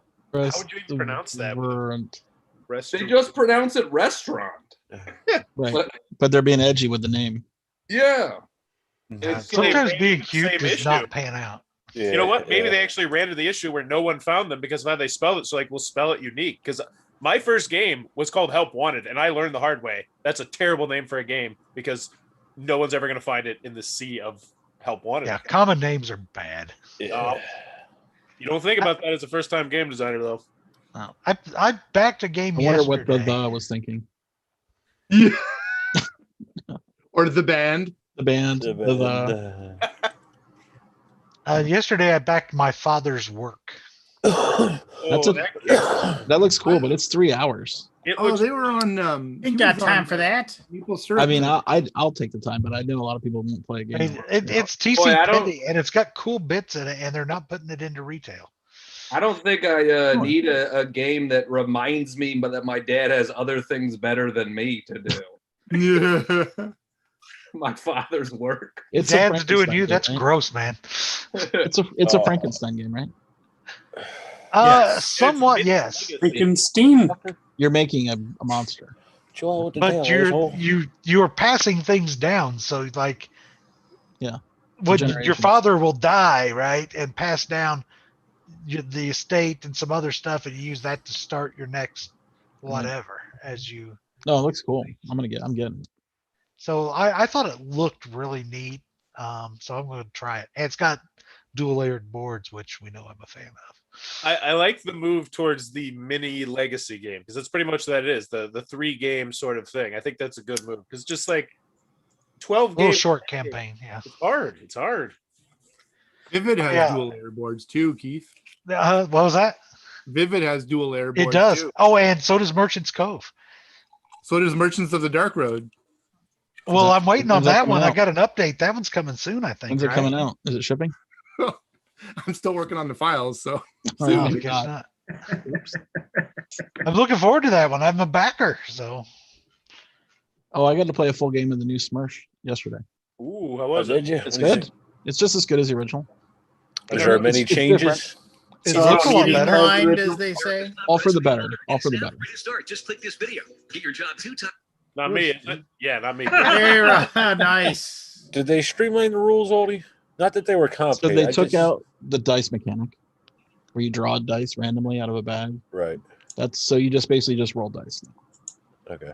and it's 1/3 success, 1/3 fail, 1/3 spend a resolve to make it a success. So that's super streamlined. I don't mean to interrupt. I don't mean. Sorry. We'll talk about it in just a second. But Ryan and Evan do not have a lot of time because they're in the middle of play testing after the They're back. Empire stuff. Oh, yeah, we just wanted to say hi. No, we're gonna just Hey, totally. Ryan, What's up? Oh, and Scott's like, I'm out. Yeah, I know. He's like, screw Those this. guys I was doing all my suck. story. Don't you know who I am? I'm the $8 million man, damn it. Right? Exactly. No. So how's it going, guys? Good, good. We just wanted to stop by and say hi to everybody. Hey. Are you at the coffee shop or are you in a garage? It's a garage. This is our main playtest area when not at Evan's coffee shop. So we got a garage with a little like propane heater that we don't need right now because it's a nice enough day out. But yeah, this is where the magic happens during COVID. nice. Are those what are those silver? Are those clocks or what are those like silver can things? The heaters? Oh, Yeah, those are the those heat. are- That's okay. That's the propane. propane heater, yeah. Tank, yeah. Yeah. And what are you What drinking? did we miss? What was the what was the hubbub? Was there a hubbub that we missed? Not really. No real hubbub. Trying to stir it up. Forrest thinks that the Fricks Games is stupid and doesn't know what they're doing. Oh, that's because it's not from the same designer. Alan just said in the chat, I could have swore 100%. I double checked it during the middle of my stream because I was tearing them apart for not mentioning it. Oh, damn it. Well, you can go back and say it's part of the design studio that produced so and so. It's his brother. You know. Oops. Or what is it? Terraforming Mars or what? No, it's this like deck building miniatures war game about demons and angels fighting over the soul of one human being. Oh, sounds kind of cool. Damn it, I'm such a dumbass. So Forrest, what did we learn today? I even double checked. The worst part is I totally double checked in the middle of the stream and Googled it, and I just misread it. Oh, doesn't change my opinion on the main image though.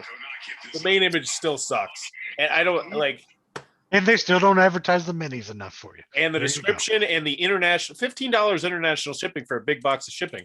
That's huge. Like you mentioned that. You mentioned that front and center. Right, yeah. I mean, how are you going to ship 200 minis for $15? Yeah. That's crazy. Make them very small. Yes. Right? To be fair, Forrest, once people are spending over 100 bills on the base entry level of a game, nobody gives a fuck what the shipping is. That's true. That's To an not wrong. extent, yeah, to an extent. I mean, they don't. Nobody thinks about it. It's That's fair. if I'm willing to spend $100 on cardboard and plastic toys, $10 to $30 shipping is not going to stop me. I think Lance's inbox would disagree, but Well, That might be Yeah, I had to post an update that. Yeah. Anyway, I had to post an update recently on a campaign that we knew full well that it was going to make people unhappy, but what do you do? So yeah. you just ride the storm. And oh, I have to go. It's almost midnight, so I'm going to step Yeah. out so people don't take up other talking time. So good night, all. Well, it was really nice seeing you, Keith. Hey, Keith. Thank you. Auf Wiedersehen. Hi, Keith. Take care, brother. You just say. Where's Aldi? You know what? I actually do have something really interesting I'd like to talk about. Well, Oh. now I'm going to let Aldi say what he had to say. What? no, we don't want to hear that first. I thought there was more important things to be said. Oh. I mean, I left. I go get a drink and everything. So what? Whatever. No, No, I it's just- the new no. Smersh game. If you like Smersh, if you like reading spy stories where you play as a spy and you do cool stuff, it's really good. You were talking about the rules. That's all I gotta right? say. I mean, I played the Yeah. full game. No, the rules was what I was curious about. Not that Smersh was complicated. I think it was a little clunky. It's not complicated. Yeah, It's really simple. They streamlined it. Yeah, I don't know how much they've taken out, but they've taken out a fair amount. Okay. And I don't think it suffers. The ending is actually a scripted ending, meaning you read through a story Okay. and you make choices. So it's sort of like a choose your own thing. But then you fight the final boss. You never fought the final boss in the previous game. You just flipped over No, you tokens to didn't. see if you lost. Yeah. Remember that? How close you got Yeah. there. Yeah. Yeah. So in this one, you can actually, we fought one of the henchmen, which is like sub boss, and that's a whole scripted story. Those are like pre-written out. They're not random like the original game. So Okay. it's just more cohesive as far as the story. Oh, that's good. But you still have all the random events and stuff, the crazy stuff that happens. It's good. That's cool. It's a good chance to get it again because I think I don't know if it's. Yeah, it was not after Jason Maxwell's company went down. It did not reprint, right, Lance? I believe so. No. After think he after that decided, expansion, after yeah. he They did the basically expansion. did the double finger salute and walked backwards out of the industry. He was done, and It's a good game if you like Tales of Arabian Nights type game, but this has more game to it. Like there's a Yeah, goal it to does. this game. Yeah. I mean, there is a Yeah. goal in Arabian Nights, but it's a little Looser. It's loose. So anyway, carry on. anyway. So can I think I've cracked the Kickstarter code. This might actually be really useful to a couple of you guys too. So I covered a game on Tuesday. Make it X-Men game? No. $5. One thing I always like to do is Did it really? I always look at the Almost popularity chart.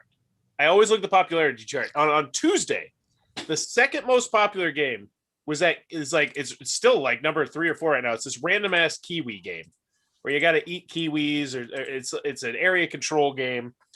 But I checked out the Kickstarter. Nothing at all spectacular about it. Like, they did everything well, but it's nothing that like blew your pants off. And I was still like, how is this number 2 on the popularity chart? And I figured it out. They have a bunch of different contests going for pretty much every different form of social media. And I'm pretty sure that has to be the only reason that they're doing it, is they're getting so many different people coming from all these different sources. They got an Instagram one, they got a Discord, they got a Facebook, they got a Twitter, and they actively are like really hitting it hard. And I'm pretty sure that it must be massively tickling the Kickstarter algorithm, because nothing else they're doing, like the number of backers they have, their stretch goals, nothing else would lead them to be the number 2 most popular thing over like the Wormwood dice that make $1 million. They were ahead of My Father's Work, So what list are you looking at that is ranking these things? I go by popularity. Oh, sort by popularity. Yeah, because and I don't think they ever officially tell you how exactly they compile that, but there's a bunch of things that come into it. And I think that must skew really heavily when you are garnering attention from a bunch of different types of social media. Because like I said, if you go to that Kickstarter campaign, I think it's still like in the top 6. Nothing about it is like amazing, but I think that's what it has to be. Which, like, it's really interesting to know. It's also the next game in a series of other games, so there already was a built-in audience to be exciting about it. I did notice that as well, but they still had less than 1,000 1,000 backers at the time, which is a great number. Yeah, but still number 2 ahead of so many other things, and so many other things that launched on the same day as well. It was just something interesting I noticed. This could be just based on hits, page views. How fast did they fund? I think they posted like an hour or something. I always just ignore it. Yeah, it's 1 hour. That does actually change the algorithms for Kickstarter. Yeah. That pre-existing audience, big deal. Interesting. I never use the browser to see Kickstarter games. I always like to mention in the video because I think it's it's relevant, because if you're on the popularity chart, I feel like you're much more likely people are just going to stumble onto you. How do you get to that popularity chart? Like, start from the homepage. How do you get to it? You hit discover, and then you hit games, and then you get the look for games that are new, something like that. And you click. It's a lot of clicks. Magic, like at least 4 or 5 clicks. Yeah, I was gonna say that's a lot of clicks. That's a lot of clicks. But actually, the way you get there is practice. But maybe you can have like a hot list on the left-hand side or something. You can really just click on pretty much anything. It'll take you to the same. So if you just click on tabletop games or product design or anything, and then you can just tweak with the stuff up top. Show me product design. You just make it tabletop games or games, and then sort by popularity. That's all I do. So one thing I found from Board Game Geek, people do not tweak with the drop downs much at all. Like whatever the defaults are is like what 90% of people use. I could see that. Yeah. They do not mess with filters and sorts and. Well, I will say a few do, but not much. I will say on Board Game Geek, it's a lot to take in. I mean, I love Board Game Geek. I use it every single day, and it's still like I could see why people would be intimidated to try it. For the layman, yeah. But if you go to like our video browser, like recent videos, no one mucks with that. No, I don't do that. Like I have mine filtered very finely to see what I want, but like the general populace does not mess with what do you call them? Page sort, page options, filtering. And it sucks because we put a shit ton of work into that. Like, appreciate it, I bet. They may not even know that's an option. I think most people don't. Yeah. Why don't you do a video and post it on the front page of Board Game Geek saying, now introducing sorting options. Yeah. Pretend it's a new feature that you just the new sorting options. We've been beta testing it this whole time. Yeah, exactly. I should. But nobody watches anything. Nobody reads anything. Nobody watches anything. Just replace number one on the hotness list. with that. Nobody reads anything ever. Nobody reads anything. It's true. Ever. Nobody tastes. I mean, I posted up several weeks, like on the front page, many places, all the board game, the nominees for the Golden Geek Awards. Posted the winners yesterday or Sunday night. Someone's, where's the nominees? Where were the nominees? Like, Where's the nominees at? Which is a fine question. If you had been around on the site for any day during the whole entire last month, you would have seen them. But but that's a learning. No, but you should know that. Here's the thing about that. Scott, I'm not trying to personally go to their door, knock on it, and say, "This is the Golden Geek nominees." Let me explain that. Here's the thing that's infuriating about that is that it's like I can write the most painstakingly like cover all my bases update. Yep. Which says, and I can even say, please read this entire update. There's things you need to like focus on here. And I can even put the bullet points, the important bullet points right away at the beginning. And recently there's a thing where it's just like, we're basically going to have to send, it's a long story, which I'm not going to bore you guys with, but we're going to have to send a survey to like a percentage of backers on a game that we have in a pledge manager to get information from them. And right now I'm working with GameFound on the best way to do that and the best way to get that information. And they're working on a way for me to upload it instead of me having to manually upload the information. And so I said, we're going to send this survey out to those people that have been affected by this. It's like, it's like, until I post another update, it isn't going out. We're not going to send it out. I will post another update and I will send it out then. And I said, and don't worry about it.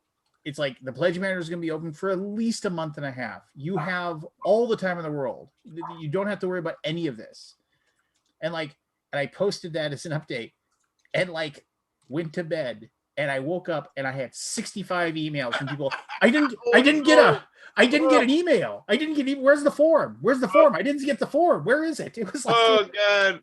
So that's like an IQ test. It's not an IQ test. It's more like a I didn't see the form. Not an IQ test. Did you send the form? I'm really worried. Am I going to miss out on my game? And so I have to spend 2 hours like going through this email and just, you have nothing to worry about. Do you have a macro? Well, I can't. See, the thing is, you can't say something that's passive aggressive where it's like, please go back and read the update. We are not sending out the form until until a later date. Don't worry. But so many, it's like the emails I get are not congruent to like if I post that as an answer, it doesn't really answer them because it's a why. And then it's also something like, I'm also worried about the fact that I might be moving in 2 months. And if I move in 2 months, but I'm only going to live in that place for like 3 months in that apartment, then I'll move back. Do you think I'll be okay? And it's just like, you have to go through each and every one of these things. And yeah, you're right. It's just, people just don't read it. They just like, oh, contact us. Send an email. I don't know how many times I've said in an email, please don't use Kickstarter messaging. It is the absolute worst way to ask us anything about your pledge. Email me directly, lance@greyfoxgames.com. But every Friday I go into our Kickstarter and I go in to look at messages. 102 new messages. It's just like, why? Well, the platform exists for a reason. It is the absolute worst way to correspond with somebody. It is just like, it is. And then the worst part about it is that some people so Kickstarter is kind enough to send the message they get to their email inbox. Okay. These are two gripes. I actually do have grievances to their email inbox. And there are people that use like some sort of archaic mail program for it. So when they respond to it, I literally get thousands of words of jargon and text that don't make any sense just because it just doesn't format it correctly. Mm-hmm. And I'm trying to somehow parse their message throughout all these things. The message is buried in this garbage envelope. Yeah, no, we got the same problems. And you're digging for it and you're looking through everything, trying to find this needle in a haystack so you can respond to them. And then they're getting annoyed because you haven't responded to them. But I'm reading this and I can't read what you're sending me. I can't determine anything that you're asking. and you don't want to say things like this is mentioned in the fact, because that sounds condescending, right? Where somebody goes, what's it, is there extra shipping if I buy another game? Please see the fact. This is answered there. If you say that, you're like, look, you idiot. Why did you take a moment to read the FAQ? You would have had your answer. But because, I mean, and so you can't say that. You just have to, it is infuriating. Absolutely infuriating. I've dipped my toe into the Board Game Geek store email. I would never be able to do that. Could not handle it. I talked to Christine, one of the employees that works for me, and she's like, I go like, how many hours a week do you spend on this? And she's like, about 20. I'm like, what? Half your time is spent on email? Yeah, I dip my toe into it, and it's like, if you use something like, if you use something like Trello, it works really, really well. And we use Help Scout. Yeah. For that. I mean, so Trello works really well. I mean, this goes to anybody. I mean, I don't know. There's tons of programs out there that do like kind of the same thing. But what Trello does is it funnels all the emails into one spot. And then it creates tickets for each one of them. And then so like basically it's me and our warehouse guy are the people that go in there. Every once in a while Shane will pop in and he'll have something he'll have to work on. But it's mostly the two of us. And if it's something that the warehouse guys take care of, he puts it into his spot. I put my stuff into mine. If there's something he needs to work on, you can just, and it's like, and it's a one-click process. It's just click, click, click, click, click. And because it sorts, because just like any company, you have several different customer service like funnels. Like, we have info at greyfoxgames.com. We have orders at greyfoxgames.com. We have components at greyfoxgames.com. We have crowdfunding at greyfoxgames.com. We have all these different ways to get this in, but those Kickstarter messages, you can't change it. It goes directly to Shane's email and he doesn't look at them. He just has it automatically. You just got a rule that forwards them. Yeah. He just forwards them the heck out of there. And so those I have to log every Friday. Log in. That's like the last thing I do on a Friday. It's like, okay, here's 2.5 hours of going through each and every one of these. And like 90% of them are like, hey, your recent crowdfunding of insert thing here caught my attention. Do you want to triple your pledges? Give me a bunch of money so I can vanish into the ether. I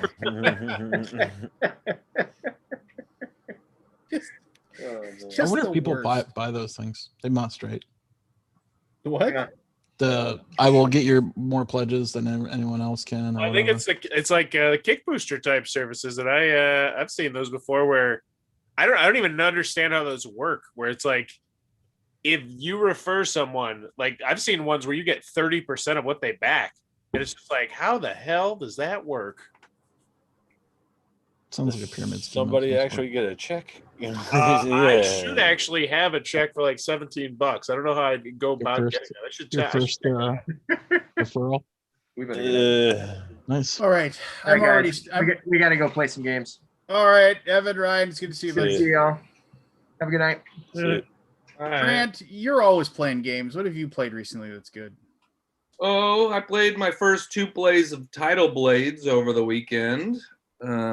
So I enjoyed it. It's a lot to wrap your head around at first, but I dig it. Have you guys played it? Yep. I thought it was pretty good. And that's as far as I would ever go. Yeah, I agree with that it's pretty good. Is it like gonna make my top 20 games? No, I don't think so. But it looks cool and it's fun and it's I'll say the one thing that's like hard about it is it's not as complex as it seems, which I think is a good thing because I play a lot of games with people that aren't super heavy gamers. Right. But the setup time for how not complex it is, it's got a lot of stuff. Is pretty crazy. Yeah. Can I say this? And this is not a crack on that particular game or James Hudson or anybody like that. Getting interesting. No, I mean, so here's a game that's, as Forrest say, it's pretty good. That's as far as I'll go, right?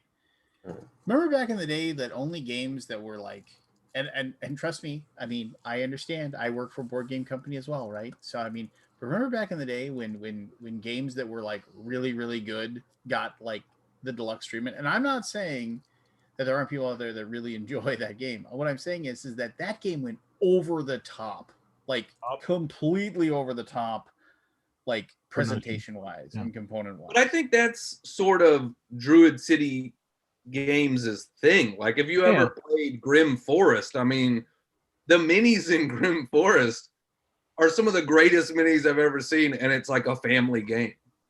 You know? Yeah. Like I think that's cool that they're doing that though. They're like, this is what we want to be known for. It's like high Yeah, I mean it's a high end product, right? There's a Yeah, few that's what companies they're that are known for. doing that. So I mean, am I crazy when I say it just feels like you're putting lipstick on a pig? Yes.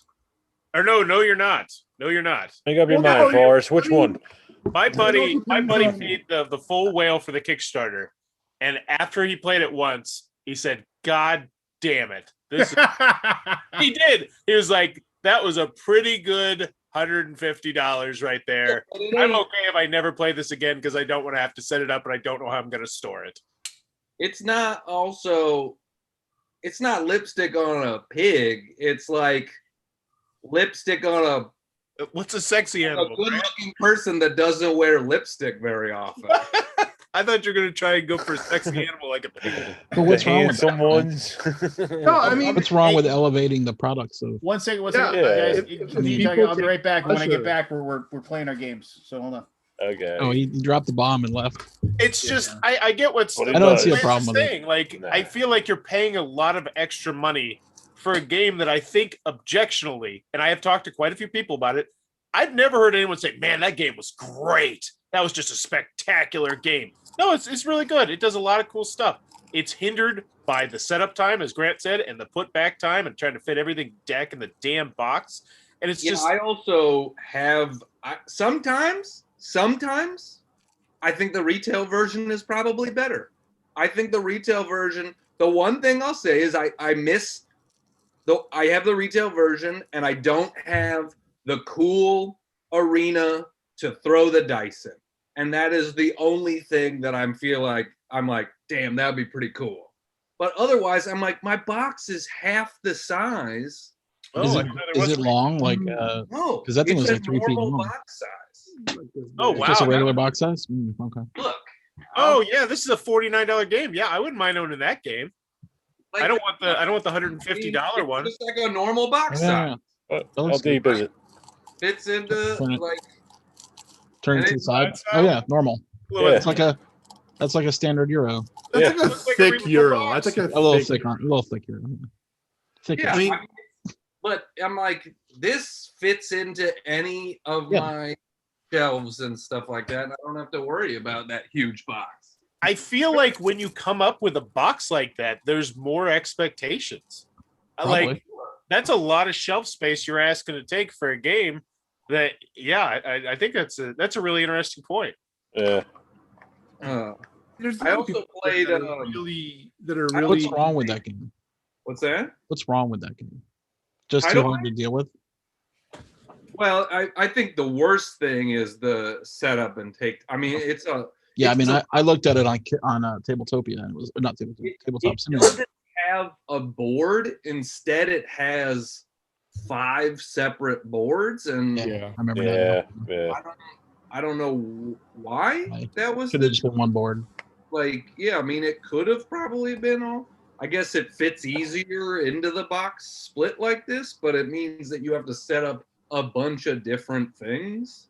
It's funny. That's what Wonderland's War was too to begin with. It was a bunch of different boards for each region. Yeah. Yeah. Is that Now how it's one big board. Oh, is yeah. that chip? I mean, there's a lot of people out there that are really, you could take, like, there's a reason why Monopoly or Scrabble Deluxe sells, because people like just fiddling with nice bits. Yeah, Yeah. when my I remember my dad, he loves playing Scrabble, but I remember his wife bought him that deluxe Scrabble that had the It's an improvement. that basically has the indentation. So Yeah. so And like it's on a Lazy Susan. Yeah, it's great. yeah. Yeah, awesome. Yeah. I think there, Lance, though, you're saying, like, I think there's a bunch of games out there that are good games that are elevated by their production value, right? Well, I think people like are saying, "Oh, wow," you know. I can remember, and Splendor. this is years and years and years ago. I don't remember what convention it was. It might have been Dice Tower. I think it was a Dice Tower convention. And like back when Stronghold Games was just starting out, they had the like that game was like Crude. Was that what it was called? It was basically a reprint of a game from like the late 70s, which wasn't a bad game, but I mean, it was a great game. I like that game. Which game? I know it doesn't make multi, but I think it was called Crude, the oil game or something like that. Yeah, Crude, the oil game, whatever. And, I remember that so, game. Anyway, so it I remember he was showing it to people, and he's like, "Hey, check it out!" And he was like opening up the box. It must have been like his first PPC or something of it, and it was like, of course, like all the plastic components. So check out all that plastic is in there, huh? Don't you? Doesn't that look awesome? Plastic oil machines. Yeah. Like the nodding donkeys and the and he was like, and that was like, he was just super. And that it wasn't. He wasn't telling anybody about how the game played or anything like that. He was just showing off. Check out these plastic pieces. Check out all these plastic pieces that you're going to get with this game. I wish I had a copy of that, and you can't get it now. See, you should have Oh, listened. to him. aftermarket, there's got to be. I mean, tons here's of the copies. stupid thing: McMulti was like a $200 game at Essen. Like if you go to Essen and you look for McMulti, it was $200. That's why he reprinted it, right? Like it was a very sought after game. That was like his whole thing. The early days, like he would seek out the games that were out of print that had elevated prices, and he would reprint them. Yeah, and McMulti was one of them. Yeah, Crude, the oil game, 1974. Yeah, you can buy a copy. Somebody's got a very good copy for $12. Oh, I'm getting it then. But how good is very good, Lance? Is Well, it here's it's very missing. good? It's only missing. There's a like new in America for $20. Okay, cool. On BGG. Like new, $14. Oh, okay. I thought it was on BGG. So cool. I also want that's the 2012 version. I mean the Saint Laurent English first edition. Yes, you got to spend That's $4 $500. for that. You know, so. But Laurent. Is the other game he did out is still in print or able to be out? The Conspiracy, I think it was called. Like the James. It was like a logic puzzle game where you don't see the other people's. You don't see your own pieces and you move them, and the other person tells you if that was a valid. Oh, that code game or whatever. Yeah, what was that called? Oh man, I mean, I remember playing that and I really enjoyed it. Yeah. It was really nicely done with the pieces with the sockets, like they would put. Oh yeah, I mean, he overproduced the heck out of that. His reprint of Survive is what put that company on the map. Yeah. Oh yeah, that's still a big seller. I mean, and the sad thing about Survive though is like, how do you beat Survive? How do you win Survive? You just put your highest point guys on other people's ships, and let them save you for them. I mean, that's because the only way to win. Why do you got to spoil the game for people? Well, no, I mean, why it's just can't like you let them explore the game on their own? That's how you will win that game more often than not. If people understand or know what your plans are, then they might just try to convince you to, and then they'll put like a couple of their low number ones on there, and then you jump on the thing, and then they just steer it into the sharks. You know, Still a great game though. Survive's a fantastic game. I do remember we were playing it once. That other one, not so much. We were playing it once, and we were what? Confusion was the name of the game. Confusion. That's what it was. I was just trying to find it myself. No, the first. I remember playing Survival. We were playing the remake, and my buddy Brad, all of his guys were just getting chewed up and eaten, and he was just losing his mind and being so mad. And so we finally got down to the point where it's like you had to pull like the first mountain thing, and like when you flip one over, and it's like it tells you what to Get It's rid of well, everyone. yeah, and you flip it over and it's the volcano. That means the it's exploded, and anybody that hasn't made it to an island is dead, and now the game's over, and you Yeah. figure it out, right? And so he was the first person to pick, and it was just like there's like whatever the 14 mountain tiles. He's like, "Come on, lucky volcano!" First one he flipped over was a volcano, and he said, "Yes." He was so Game's happy. over. He was so happy. I'll always remember that. He was like just dancing around. He was just so What was the excited rules for about that? it. You can move like 4 pieces or something total. You can only move Yeah, one like piece. you could move a total of 4 movement, and it was like Yeah. if you're on a boat Yeah. and you had the most people on the boat, you can move the boat, and Area You control. can move the shark. and then you roll a die, and that would tell Oh, that you would what you decide got which- to move, whether it was a whale, a shark, or the sea serpent. Right. And Yeah. and whales can move 2, sharks can move 3, and sea serpent can move 1. And the sea serpent would smash the boat and eat the people. The whale would smash the boat, but the people would be able to swim, and sharks would eat the people. Right. And sharks couldn't affect the boats. 1982. That game was ahead of its time. Oh yeah, I remember owning that original. I Way only back played in the the modern day. version, and I was like, screw this game. Because It it's a was. meta game. It's all about the meta, like talking your way out of getting effed. What do you Other mean by the people. modern version? Which The newer version, like the the Atlantis one or the space one?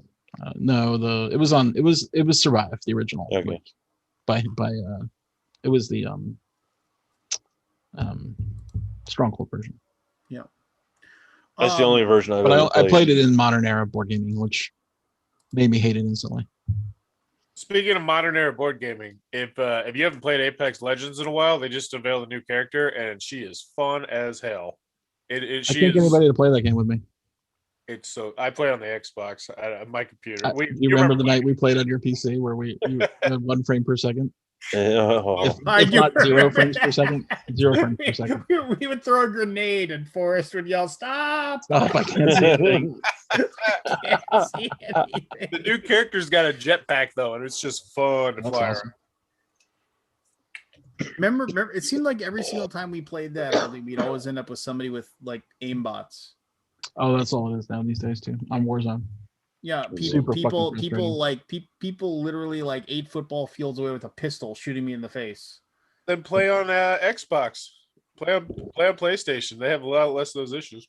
Like I never encounter hackers online pretty much. Like their system is very well run. And then you The see those PC videos of the PC people game that problem. would post of like themselves playing, and like they could see the people running around in the building below them. They could just see where they were, and then just waiting behind a door. Still like that. I remember Counter-Strike back in the day. That was the worst. That was the absolute worst. You're so mad. You snipe somebody in the foot and they die. Yep. Kind of. That op. Or they snipe you through a wall that they can't even see them because they can see you because they're cheating. Yep. Good times. Yeah. I think after all these years, there'd be a way around to fix that kind of problem. Well, the problem is People that the hackers are always a step ahead of the. Yep. Well, do you know the hacking programs now are monthly fees? You don't just buy them; you pay a monthly fee. I actually heard Really? about that. Yeah. That's kind of smart if you think about it. It's really smart. Yeah. It's really a good way to make money. They make millions. There are programs that you use to hack. Yeah. You don't So just you run it. You load the program. You load the game, right? And then you side load the program. You just run it in the background or whatever, and it'll overlay your screen with graphics that show you where everybody is. Like they'll put a little box. Oh, it's like a trainer kind of. Yeah, and then you can turn on to certain features, and one of them is an aimbot. Oh, which means really? you just push the button, and it'll automatically hit them in the head every time. See, this is why I'm not a video gamer. Yeah, it sucks. I'm so glad I don't play. I delved back into video games. Like I dipped my toe back in just as the new year rolled around this year, and I downloaded Divinity, Original Sin, or whatever it's called. Yeah. And, What's wrong with that?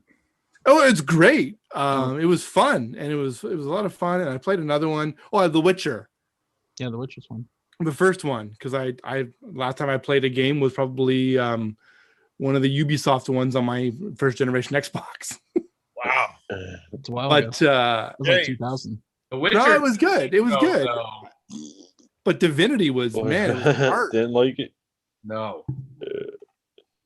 Did you watch the Witcher TV show? Boy, that was rough. I didn't mind it. I watched 3 episodes and I was like, I'm out. Does anybody Really? watch Invincible? Oh, yeah, I thought we it was- talked about this last week. Oh god, Vince was so good. Is everybody caught up? We weren't caught up. Yeah, I know you guys aren't caught up. I am Bad now, Batch was but- really I'm good not too. caught up. But you gotta wait till he gets caught up, Scott. The last episode, Lance. It's Oh, good. it's good. It is. I think good Intense. is an understatement. The last episode, I think, is fantastic. Yeah.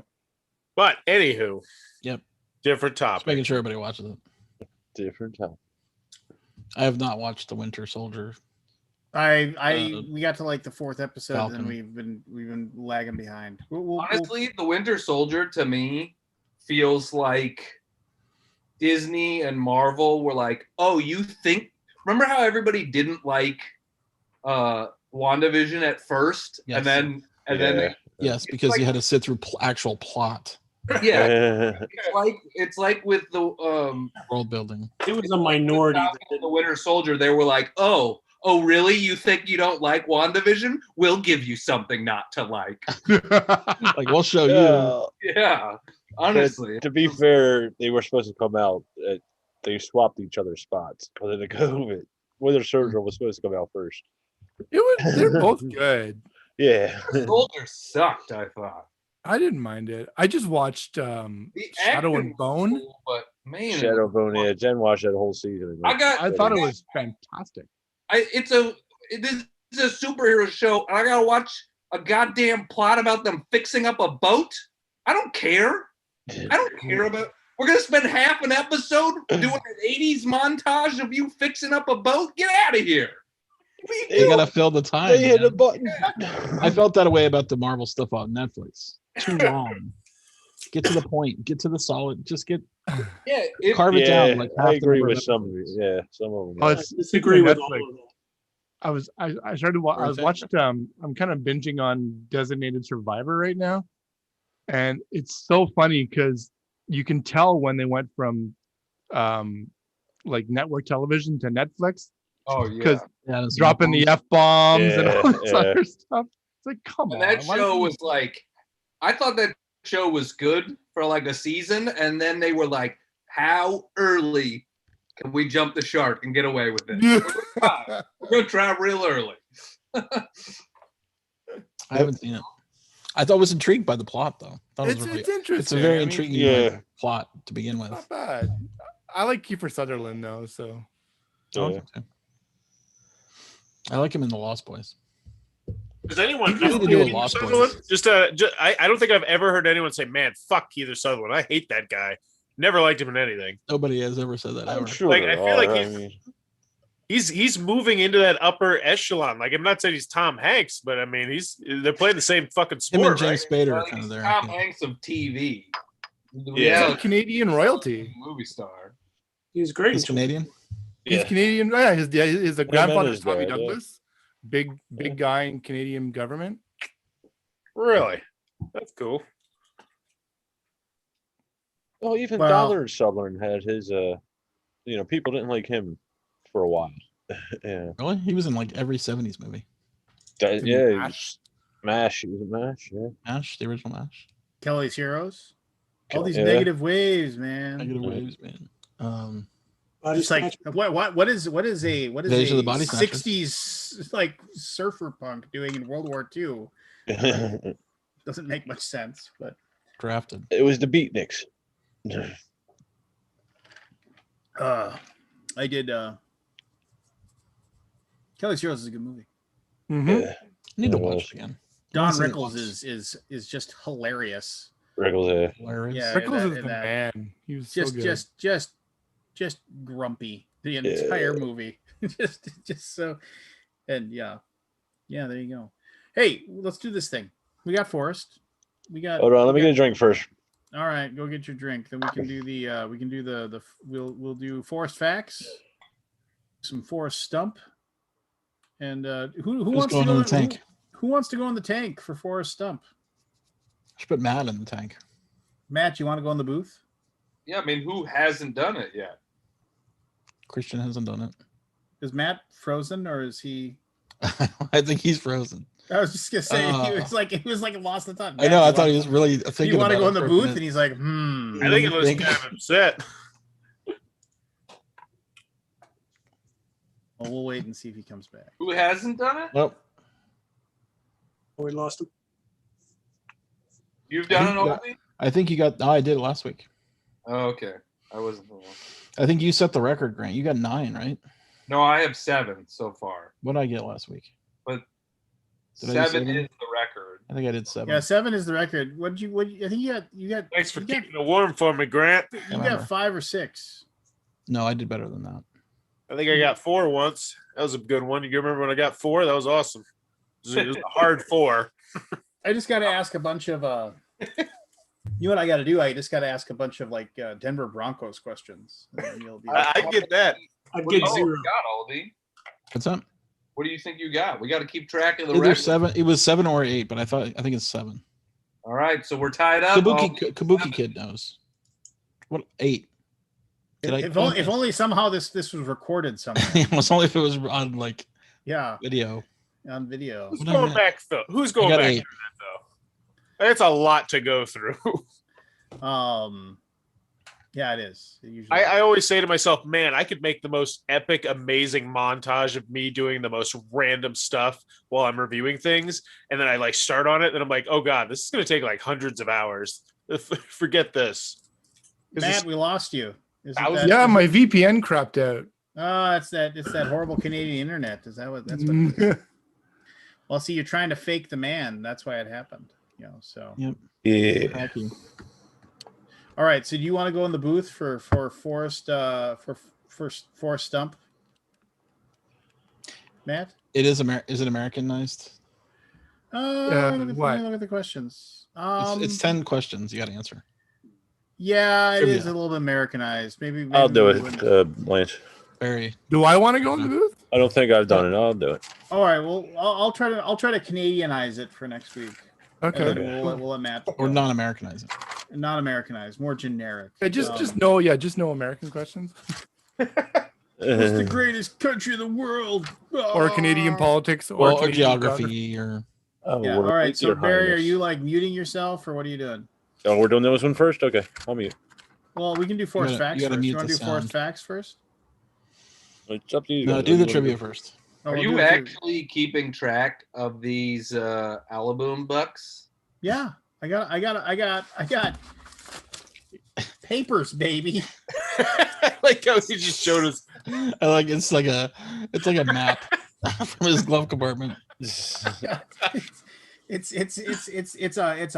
a blue notepad that I use for notes today and for all kinds of things, including Alaboom bucks. All right. So there we go. Anyway, You're all gonna right. take So more serious Barry, stuff, you gotta mute yourself and mute Okay, we're us so you doing- can all right. hear us. So you can't. All right, here we go. This is Will Barry. Can you hear us, Barry? Will Barry get these questions right or wrong? And then you're gonna wager and you're gonna guess. So here we go.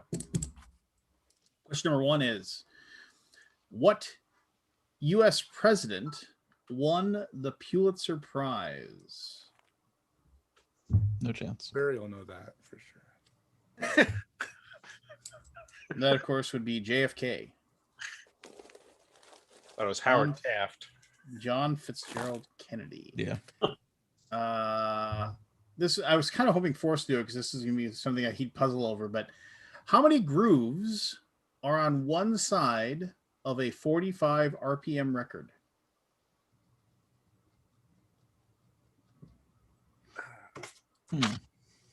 Matt's got it right. It's 1.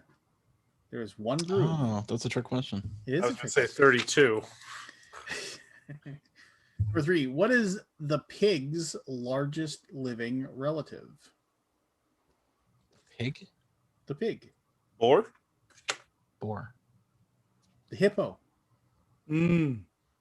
I've got him for 0 for 3 so far. All right, number 4. Yep. If you were in the City of Lights, where would you be? Italy. Oh, Rome. Paris. Paris. Sorry. Right. Paris. We got you there. I don't think he's eventually, gonna get Matt. that, though. We got you there eventually. I don't think he's I gonna. knew it was Europe somewhere. I couldn't remember.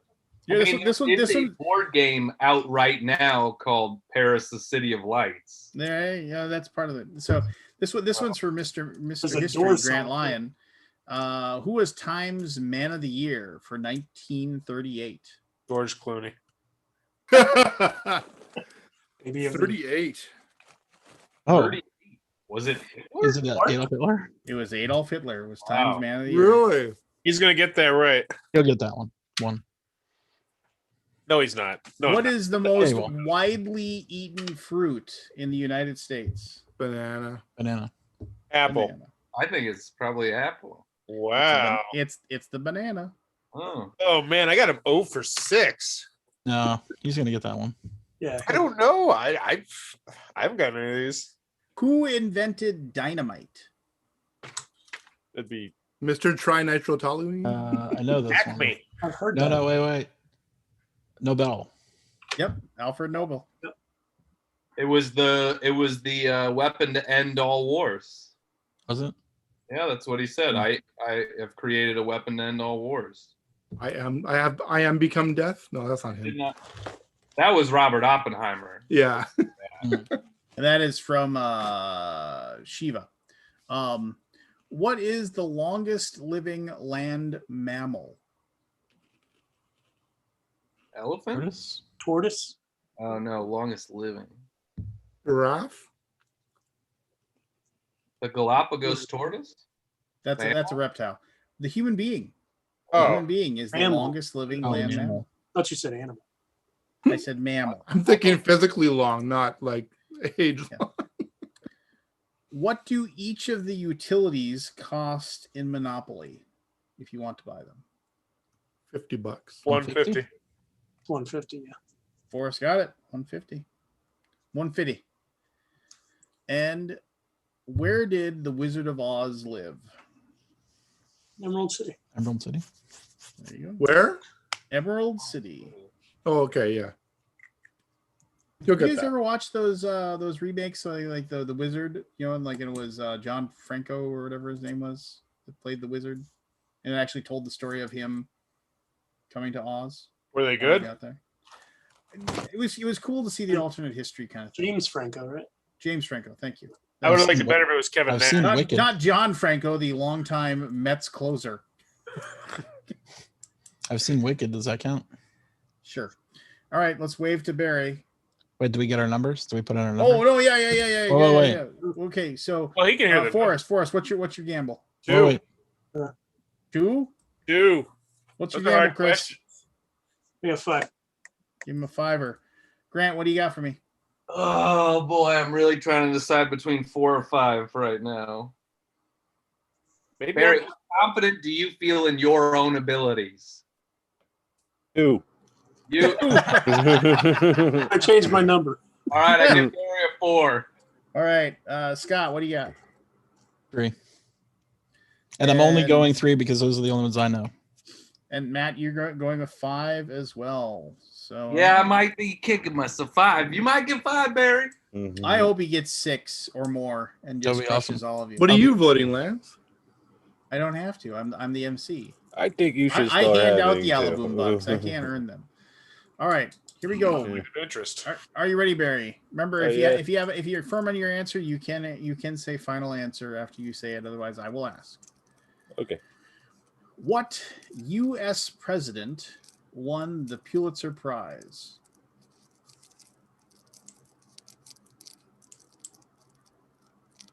Oh, Jesus Christ. Carter. Final answer. That's it. Yes. That's a good guess. And Yeah, I was gonna That's say probably that what I is- would have it guessed. was JFK.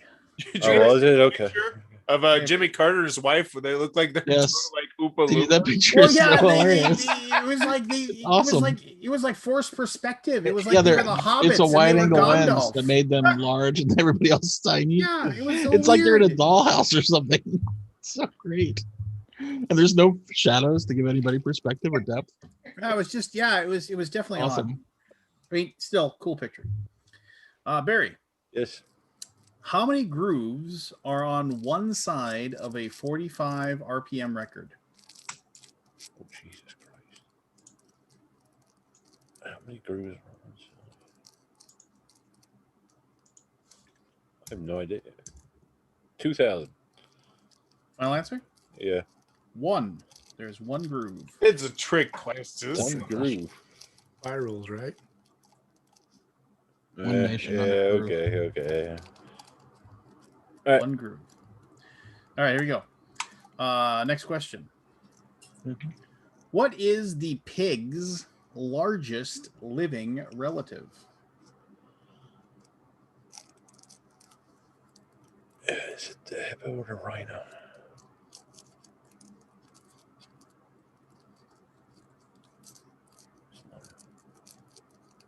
I'm going to say a hippo. Final answer? Yeah. Ding, ding, ding, ding. Damn, I think we all had you down for wrong on that one. Good We job. did. What question number is that? That was number 3. 3. You're I on got the it for board. right. You're on the Okay. board. Question number 4. Barry, if you were in the City of Lights, where would you be? Paris. Final answer? Yes. Ding, ding, ding, ding, ding. Damn. Nice. Nice. All right. Question number 5. Who was Time's Man of the Year in the year 1938?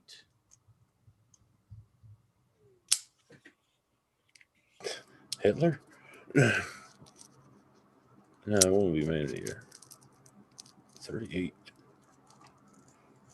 Lindenberg?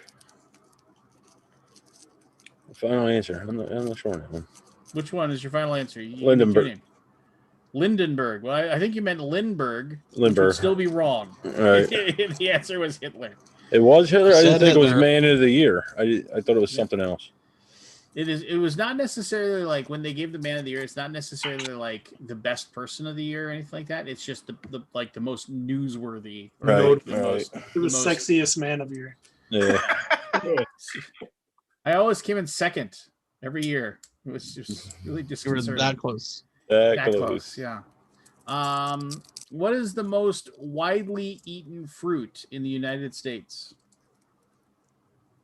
Most widely eaten fruit in the United States. I want to say an apple. Final answer? Yes. It would, of course, be the banana. The banana. Yeah. All right. Here Here we go. Question What are number you looking 7. at? Plenty of time left. How many's he got? He's got 2. So all of our guessers are in the running right now. I made my quota. Yes. So here we go.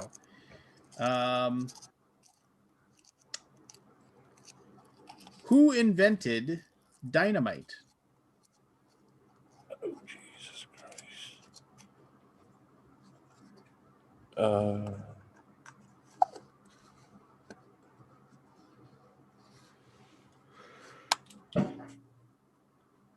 A minor. I don't think his age has anything to do with it. Yeah. You mean a specific person, right? Specific person, yes. Yeah. I have no clue. It would be Alfred Nobel. Noble. Alfred Noble. Noble. Is that I like knew that. I knew that because it's Was that why he ironic. named the Nobel Peace Prize because he thought he created peace with dynamite? Is that the same dude? Yeah, it was ironic that he was named after a peace prize. The peace prize was named after him, rather. Yeah. Well, As Kabuki Kid just said, which is why he started his Nobel Prizes, because he wanted a better legacy than the guy who invented dynamite. Yeah. Come on, All right. get your ass out of my face, Mark. So we go. Question number 8. Listen carefully. I'm trying.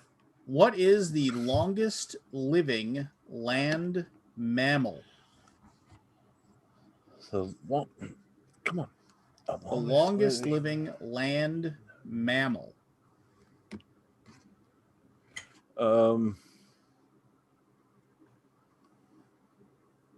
Longest living land mammal.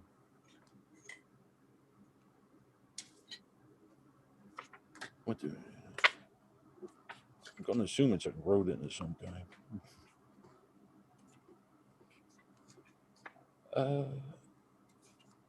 The rat. I don't know. Okay, rats live to be about 5 years. Humans can live up to Oh, 120. I thought you meant. Okay, never mind. It's another trick.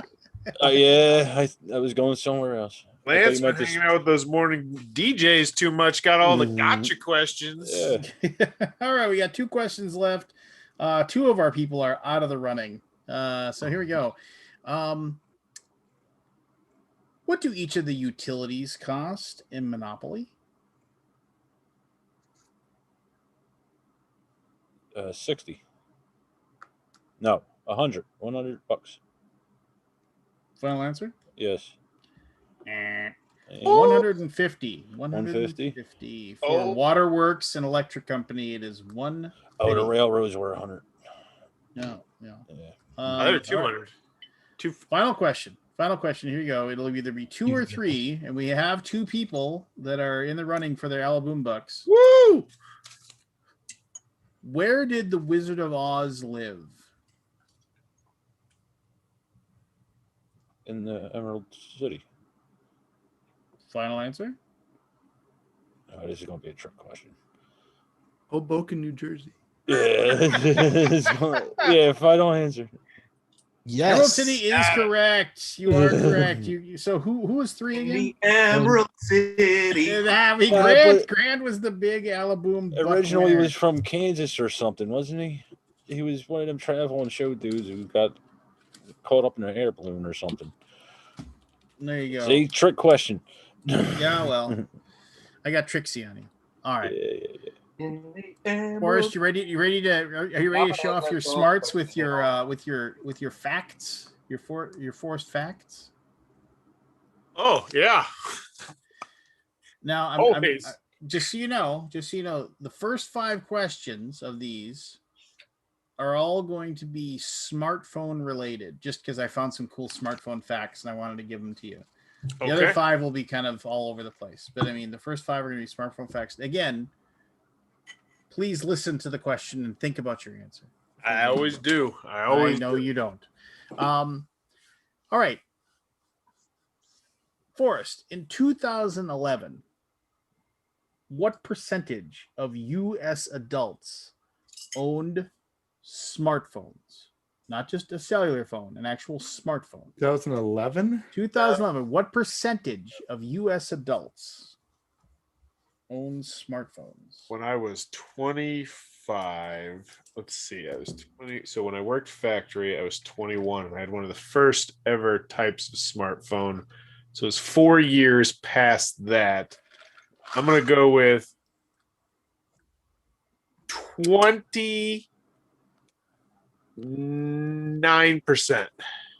All right, you guess 29%. Wait, of adults? Adults, Total? yes. Ooh, that counts. So old. 18 or older. Ooh, old people. Yeah, they were behind the trend. That was before they got really, really, really easy to use. My old one was not fun to use. I'm gonna go with 17. Wait, was the question cell phone or smartphone? Smartphones. Oh. Smartphones. 17%. 17% is your guess. All right. Was that a sufficient amount of thought, Lance? Are you comfortable? No. Question number 2. What percentage of U.S. adults owns smartphones in 2019? U.S. adults. 90.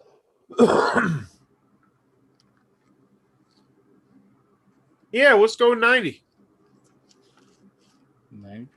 All right. Question number 3.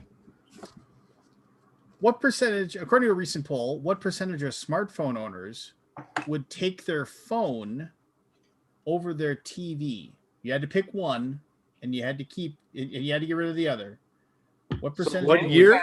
One website and was like, "I'm taking all the questions from here, baby." No, well, to be fair, it was one website, but they had a conglomeration of facts about smartphones from several websites. So, and what year is this question, Lance? This is 2019. So I apologize. Yes, I should mention that this was a poll taken in 2019 of people who would give up their phone. No, give up their TV to keep their phone. 2019. Okay. So it's really pick one then. I'll go with 68%. You're saying 68% of people would keep their No, phone. 69. Let's go 60. Right on the money. Yeah, When it's you know on the what- table. You know what Cinco de Mayo is? Yeah.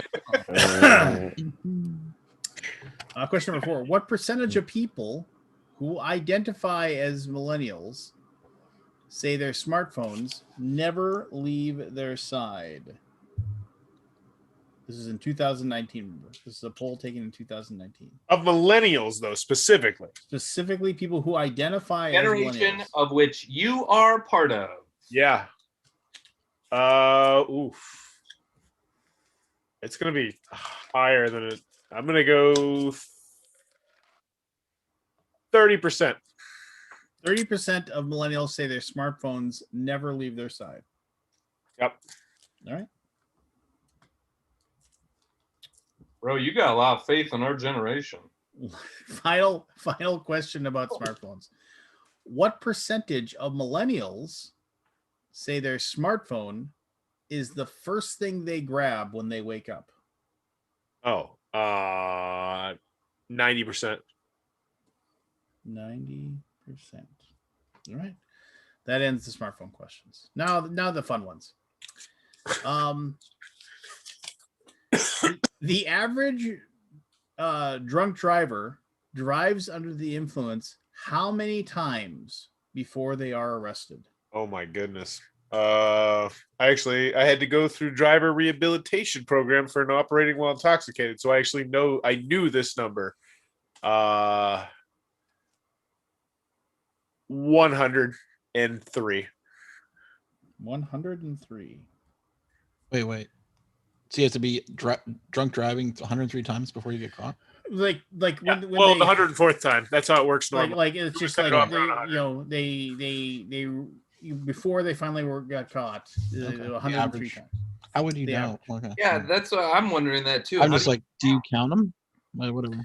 It's not just asking. it's They ask you when you get pulled over. It's extrapolated from like the like both interviews and also just like they can kind of just they have estimations or whatever. Yeah, It's because just I'm like, there's plenty of times where I'm like, I've had 2 beers, I'm not drunk, I don't know what I would blow, you know. Yeah. Phrasing. button bar. Anything to get out of a ticket, right? Yeah. All right. What percentage of people suffering a cardiac arrest outside of a hospital are saved by a bystander by using CPR? All right. So which one's cardiac arrest? Smartphone. What's that got to do with smartphone? That doesn't have anything to do with smartphone. Oh, okay. The first 5 were smartphones. But related. Okay. So now this question is: person has a cardiac arrest outside of a hospital. Bystander performs CPR on them. What percentage of those people, their lives are saved by a bystander who performs CPR? Now, what is cardiac arrest again? Just to fill me in. When you have a heart attack. Heart attack. Okay. Get CPR. What percentage of people get CPR?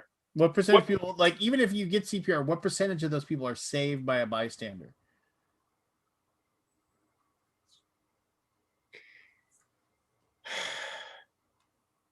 Oof. I wanna go. Ooh.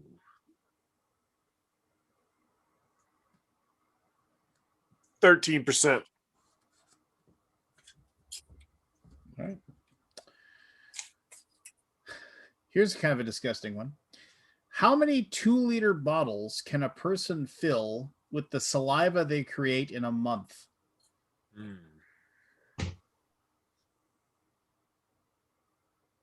17. Nailed it. Nailed it. It's from practice.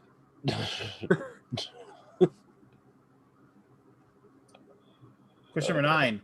Since the first Olympic Games in 1896, how many gold medals has the United States won? 1896 is let's see, 100. And does this count summer Olympics as well? Do I get to know that or no? It is all the Olympic Games combined.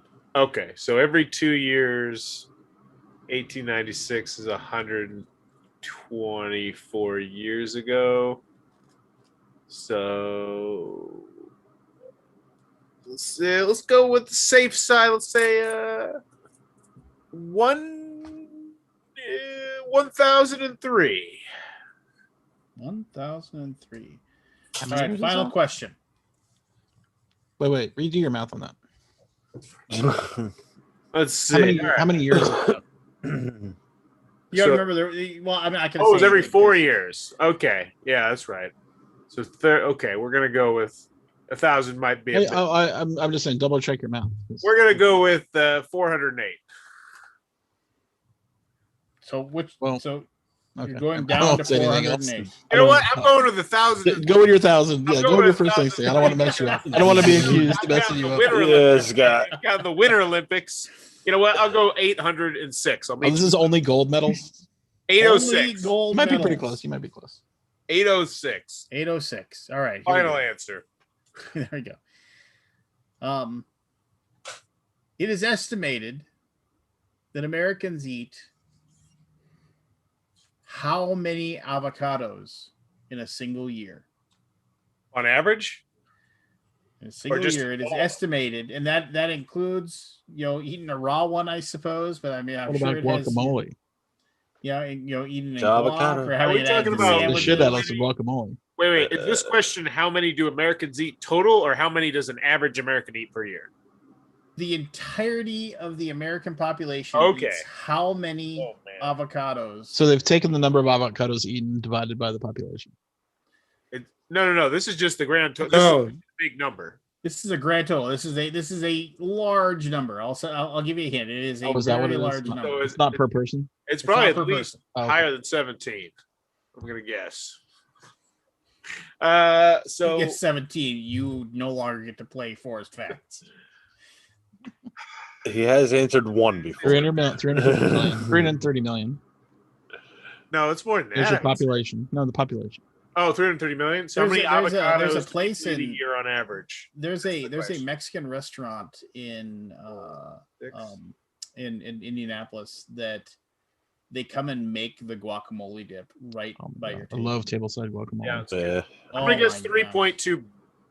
That's a thing. Oh yeah. God. Oh dude, Matt, when 3.2 you're coming to Dallas, I'm taking you out to Tex-Mex. Oh, I'm coming to Dallas. We're going to Tex-Mex.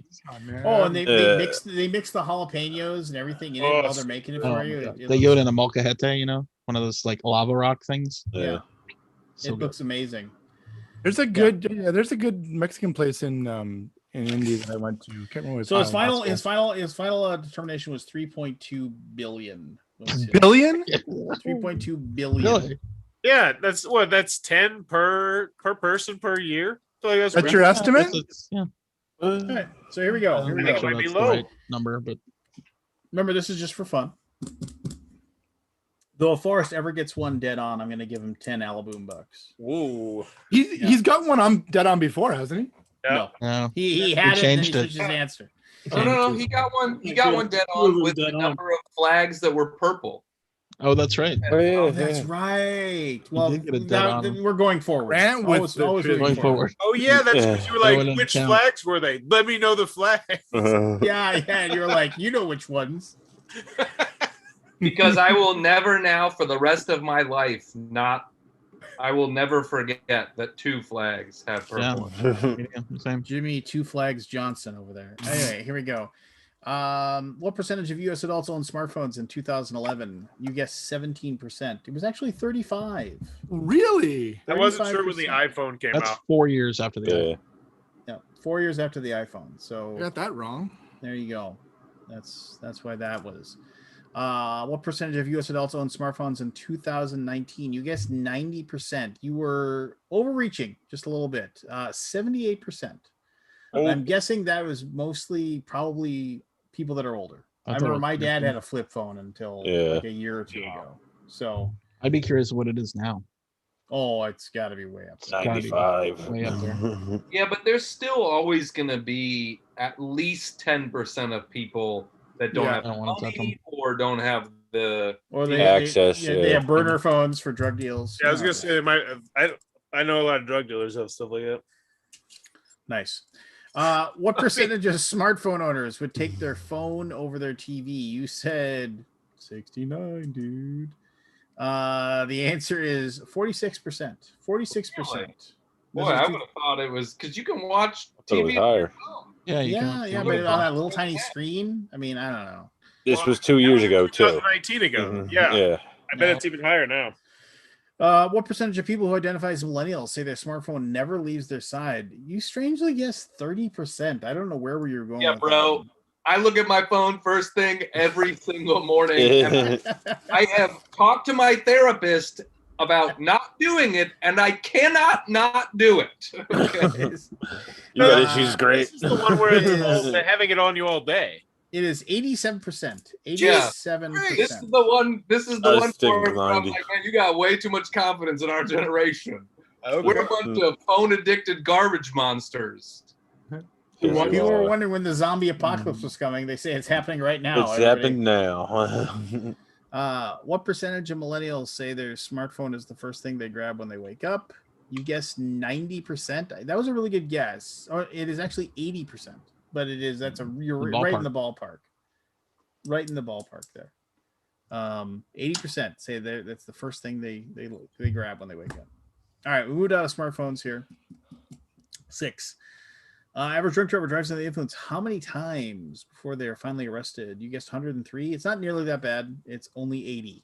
Only 80 times of driving it's high. before they finally get caught. I have friends that, I'm stunned they haven't ever been caught. I mean, I mean, yeah.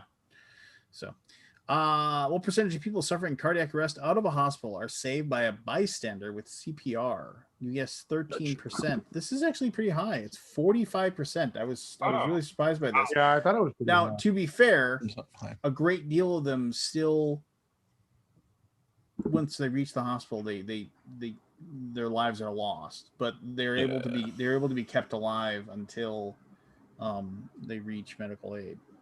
I mean, for example, my stepfather, when he had his heart attack at the home, they were able to do CPR and keep him alive, but he eventually passed away at the hospital. So, how many 2-liter bottles can a person fill with the saliva they create in a month? And this is a really good guess. You guessed 17. You're just a little off mark. It is 23. 23 2-liter bottles. I guess lower. Spit. I thought he nailed it. I guess higher. Yeah. Sounded right. I guess 17. Yeah, you did. How many since first Olympic Games 1996? How many gold medals has the U.S. won? You guessed 1,003. Then you went to 408. Then you went to 806. 1,131. Scott got it in my head. See, and the one that really. I thought it was way higher than that. And so the one thing, but the one Olympics that really put everything out of skew was the Los Angeles Olympics, which because Russia boycotted and that was when the Soviet Union was still in power. Like all those countries that had people within the Soviet Union, they just didn't go, and it was like the U.S. won. I think it was like 124 gold medals or something. It was just ridiculous. So do team sports count as multiple medals? No. If you're Well, no, has anybody ever looked into the giant screw job the US basketball team got in what is it, the 1972 Olympics, I believe it was? There's a couple good basically the was the that fix was versus in. Russia? What? Was that versus Russia? Yeah, and the fix was I think in. I've heard of it. And their silver medal. If you watch, there's a couple of good documentaries about it, but the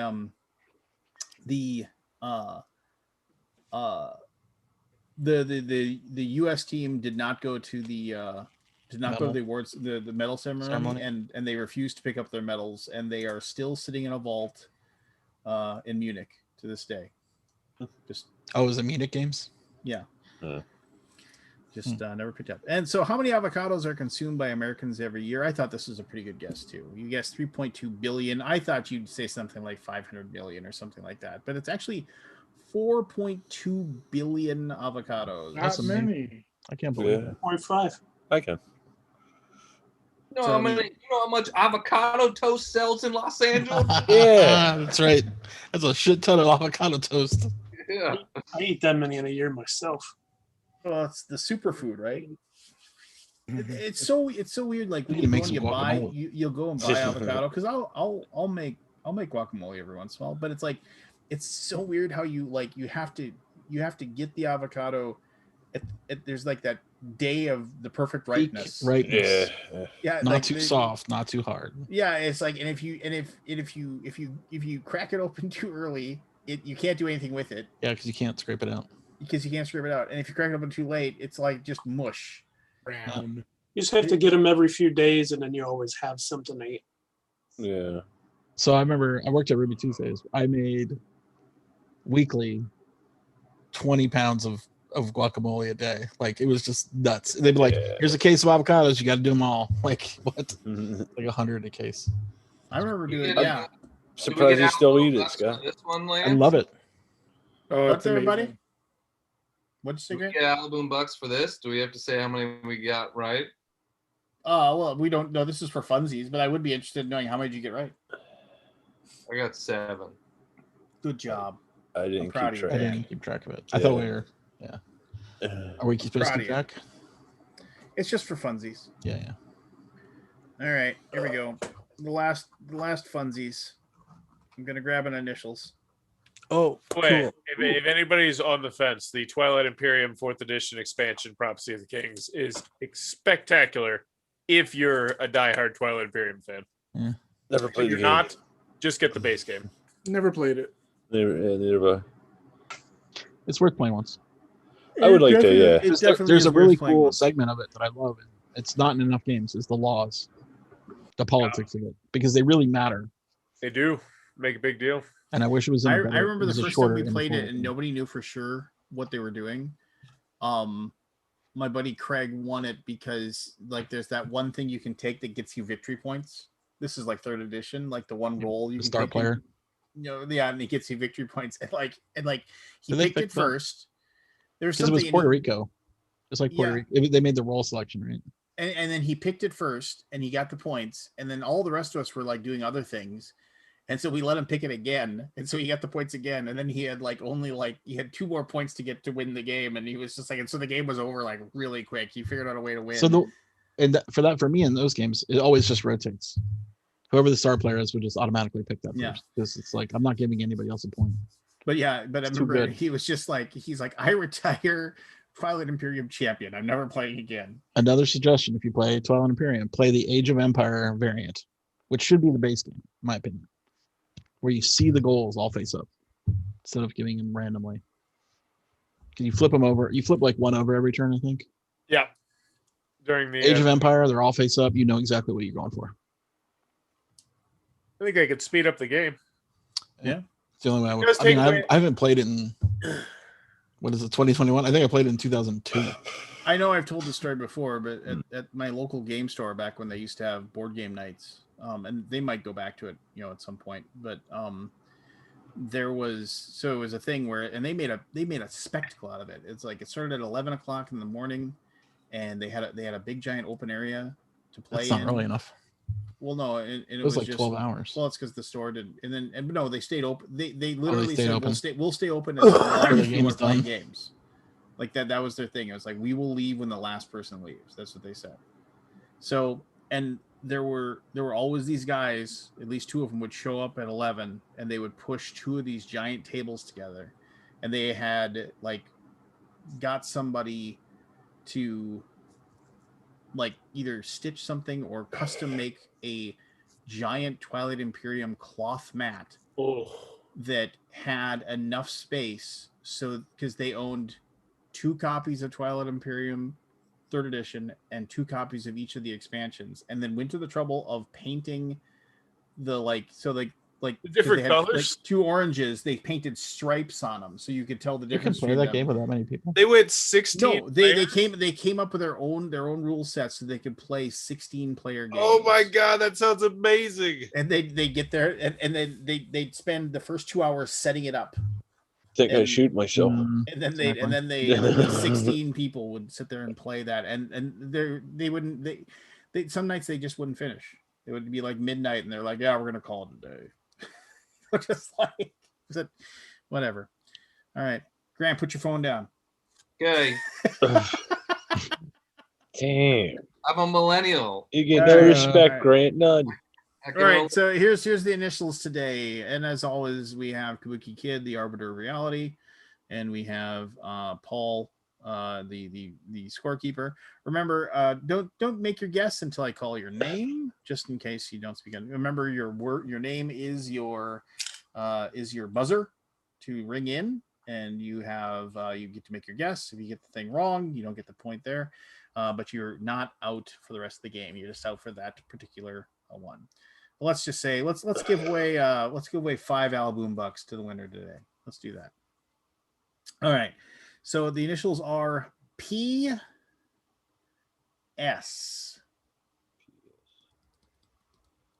PS.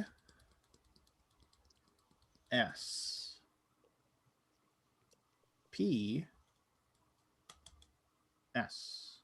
Remember, these are people, places, things, sayings, could be anything. They just have the initials PS. All right. Clue number 1. First appeared in 1958. Clue number 2. Is over 500 years old. It first appeared in 1958 and is over 500 years old. That's correct. Clue number 3. Easily identified by his beard. Clue number 4. Wears red pants and a red hat. Matt. Papa Smurf. Papa Smurf is correct. Wow. I thought that after the first one you said, I'm like, I don't know. I didn't realize it was 58. Wow. He lives in a village and frequently makes elixirs. He is blue and is the elder statesman in an animated franchise. So there you go. Did you ever see the like Adult Swim Robot Chicken thing where Gargamel finally gets the Smurfs and he finally gets to eat them, and he has one biteful and he's just like and then you see him, he's ordering Chinese. He's like, yeah, it's me. Was that what he wanted to do, was cooking? Yeah, because he said that they had magical powers if you ate them, and they give him the thing. Yeah, that was the whole thing. You know what? Yeah, he's like, yeah, number 7. Can I get extra egg rolls? Okay.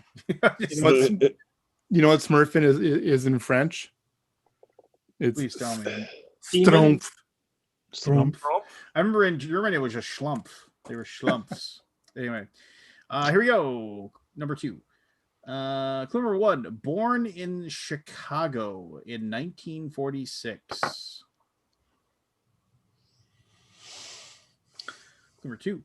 Was a disc jockey for the Armed Forces Vietnam Network during the Vietnam War. Forrest. Paul Schaefer. No, You he's are born out in Thunder for Bay. clue number 2. Hey. Enough of your Enough out of you, Nadine. Clue number 3 is a former weatherman. Clue number 4 had a short-lived late-night CBS talk show. Clue number 5 frequently seen near puzzles. Grant. Grant. 5. Pat Sajak. That is correct. Yes. Pat Sajak. I didn't know it till the last one. But... Final clue is the longtime host of Wheel and Fortune. Remember when they used to make people buy horrible crap with their money? And I'll take the rest on a gift certificate. Is that what you were gonna say They'd too? have to buy everything. Yeah, you had to spend everything you possibly could. And the camera Here would we go back and forth across the showroom. Is that what you were gonna say too, Aldi? Yeah. Oh. All right, clue number 1. Almost exclusively found underwater.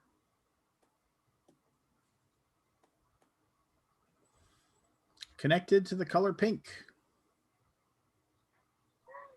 This is not my guess. But boy, when you said found underwater, I really wanted to say piss of shit. First appeared in 1999. Can you hear me? Christian. Yeah, Chris, what do you got for me? I called it before the third one. Patrick Starr. Patrick Starr. Oh, yeah. There you go. There you go. Nice. His last name is also his shape. His best friend works at a fictional fast food restaurant. is from Bikini Bottom and appears in the animated series SpongeBob SquarePants. Still not as good as Piss in the Nope. God, sometimes the jokes are just for you, you know? That's It's very pretty nice. wild. Clue number one. No sense of humor. His last name is frequently used in rap songs. Clue number two. Is a former People magazine sexiest man alive. Grant. Patrick Swayze.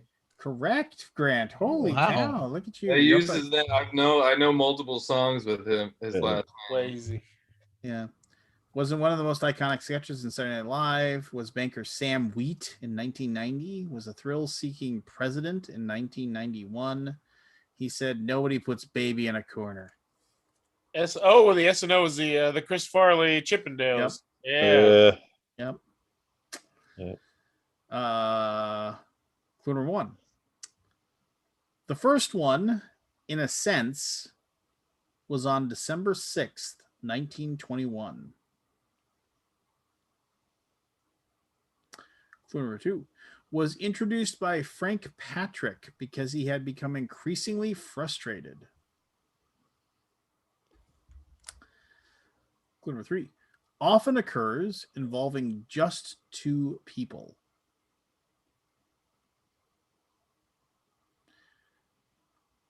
Clue number four. Is almost always during untimed play.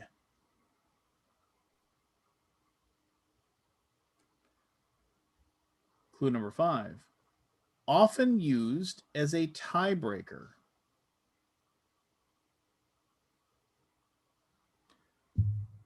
Final clue.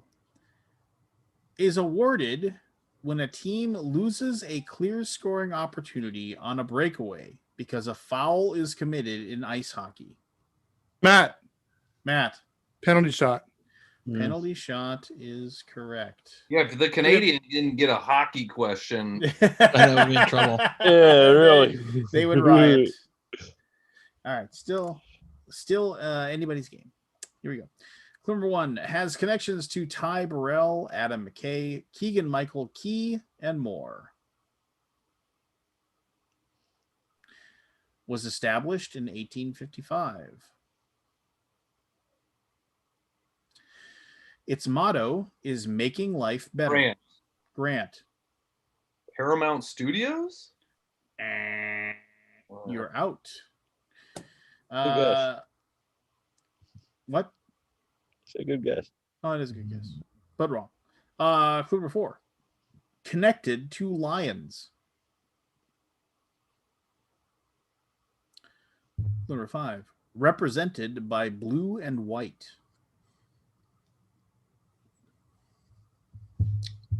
Final clue. Is a Big Ten university. Forest. Penn State. Penn State is correct. I really wish I hadn't guessed early on that one. Yeah, really. Paramount Studios was matching up all the way to the end there. Yeah. All right, here we go. First appeared in print.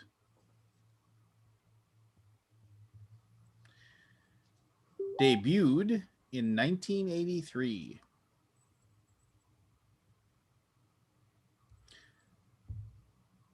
It involves the supernatural.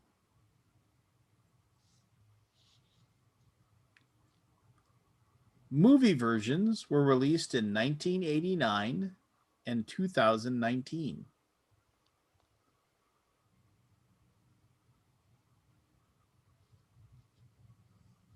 It involves animals. Matt. Pet Cemetery. Pet Cemetery is correct. Really good. Good. The Creed family experienced tragedy in this Stephen King classic. Spooky book. I would like Super spooky book. Wait, is Pet Cemetery spelled with an S? Cemetery is spelled with a C. It is. It is because the Pet Cemetery, the sign was made by like a child and they spelled cemetery wrong. Well, I don't like that at all. It's a good story. Yeah, it is. It's freaky.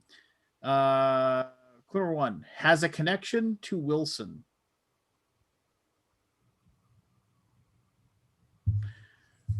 Born in 1971 in Washington, D.C.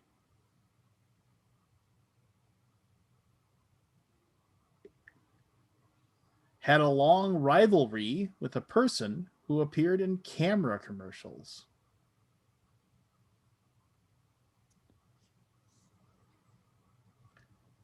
Married a former Miss Teen USA winner, most famous for her role in an Adam Sandler film. Forrest. Pauly Shore.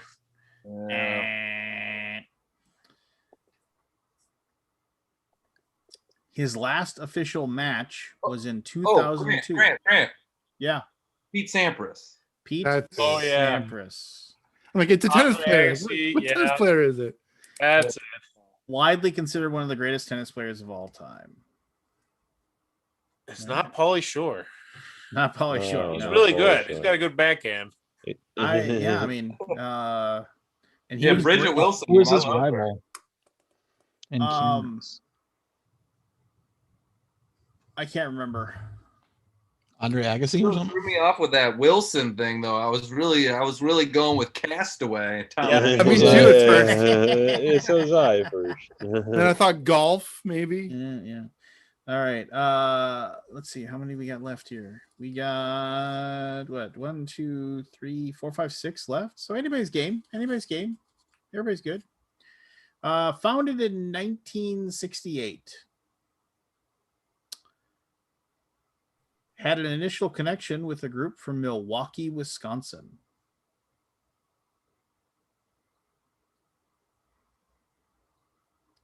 Connected to a gorilla.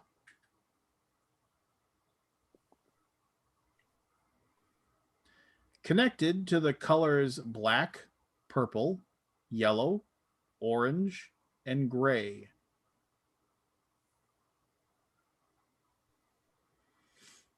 In 1992, they acquired a future MVP from Philadelphia.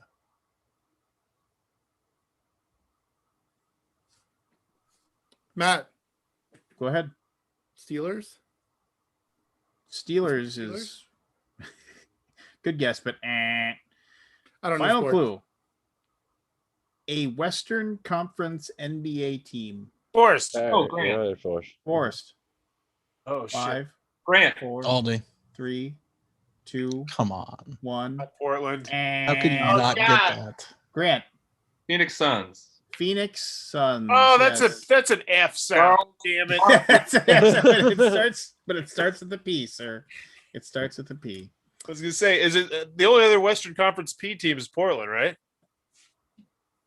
Yeah. There's another one. Damn it, Phoenix is. Dude, I don't like you. You didn't like how they spelled Pet Cemetery. I don't like how they spelled Phoenix.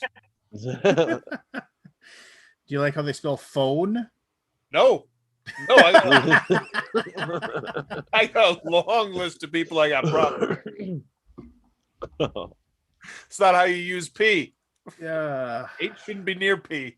Do It's tell. unnatural. All right. Here we go. Question number 1. There is one connected to an NFL team. Clue number 2 was a main focus in a 2003 blockbuster.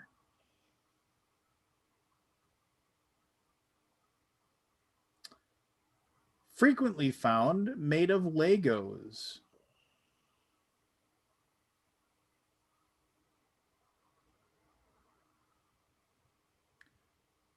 Often seen upside down at amusement parks. Aldi. Pirate ship? Pirate ship Nice. is correct. Oh, Yes. Tampa Bay Bucks. That's it. Yep. Appeared in 1985's The Goonies. The Jolly Roger was the one used by Captain Hook. Here we go. Clue number 1. Several of these can be seen in 2012's The Dark Knight Rises.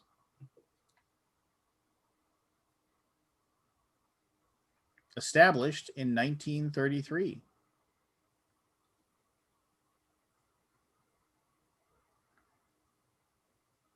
Has a connection to a specific kind of curtain.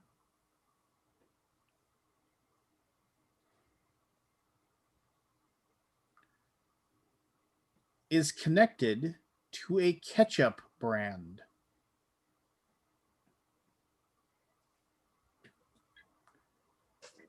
Seen in black and gold. Forrest.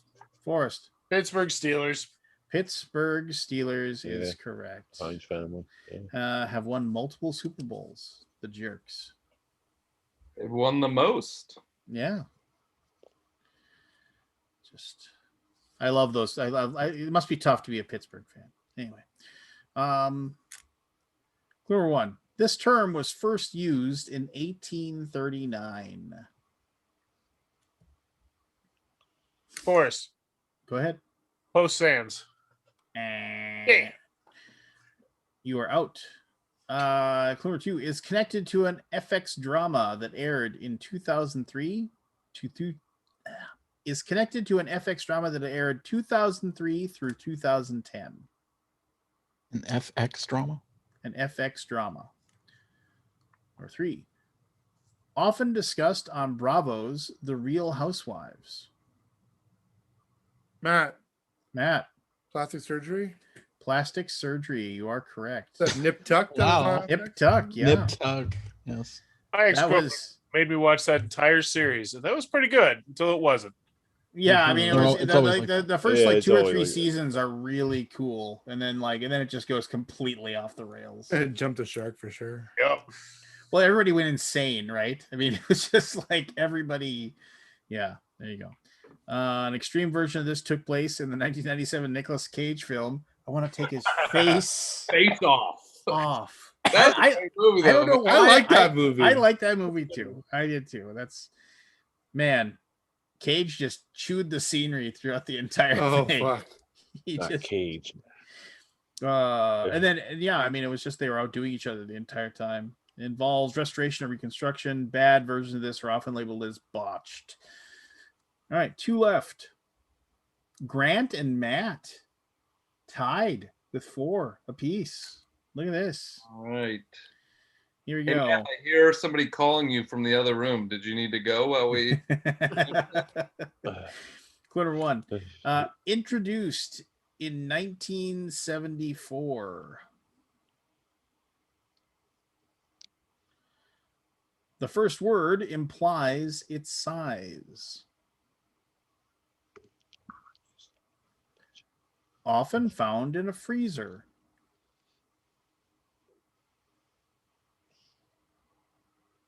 Can be found at some fast food restaurants.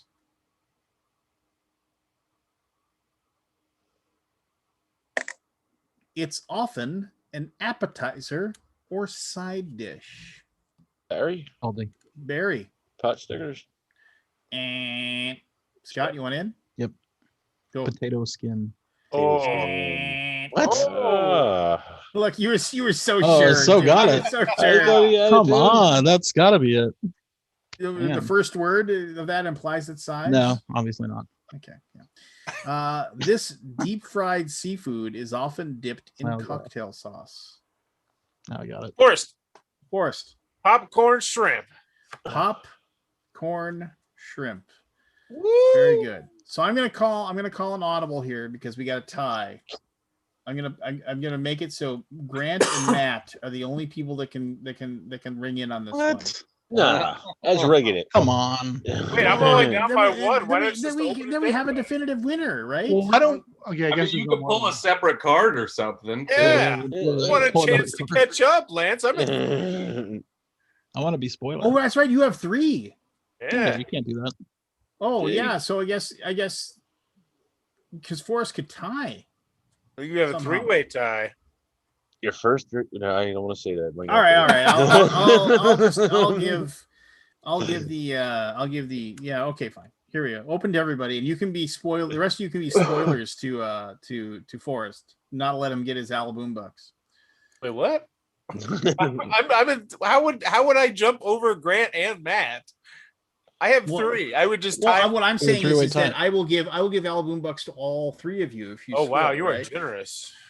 If Grant or He's Matt get it, generous they're the with sole imaginary winners. currency. And then what Barry Aldi. What if I Chris, can preemptively say what this one's gonna be? if anybody wants to guess before I say anything, and Peter see if they're right, Scolari.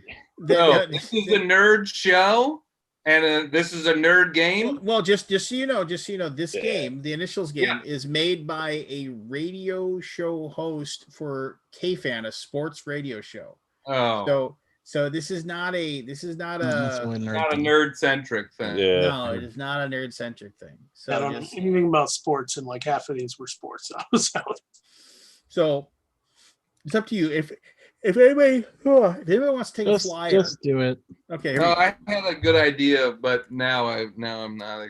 After what you just said, I'll take a Hail Mary. I'll say If you know it, then it's the first. You'll know it on the first clue. No, here we go. Clue number 1. Are infrequently highlighted by mainstream media. Clue number 2. The first one to become a household name, arguably, was in 1972. Matt, press secretary.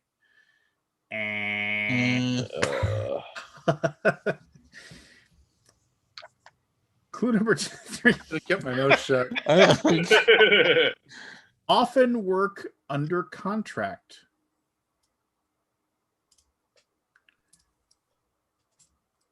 Clue number 4. Often use a pseudonym.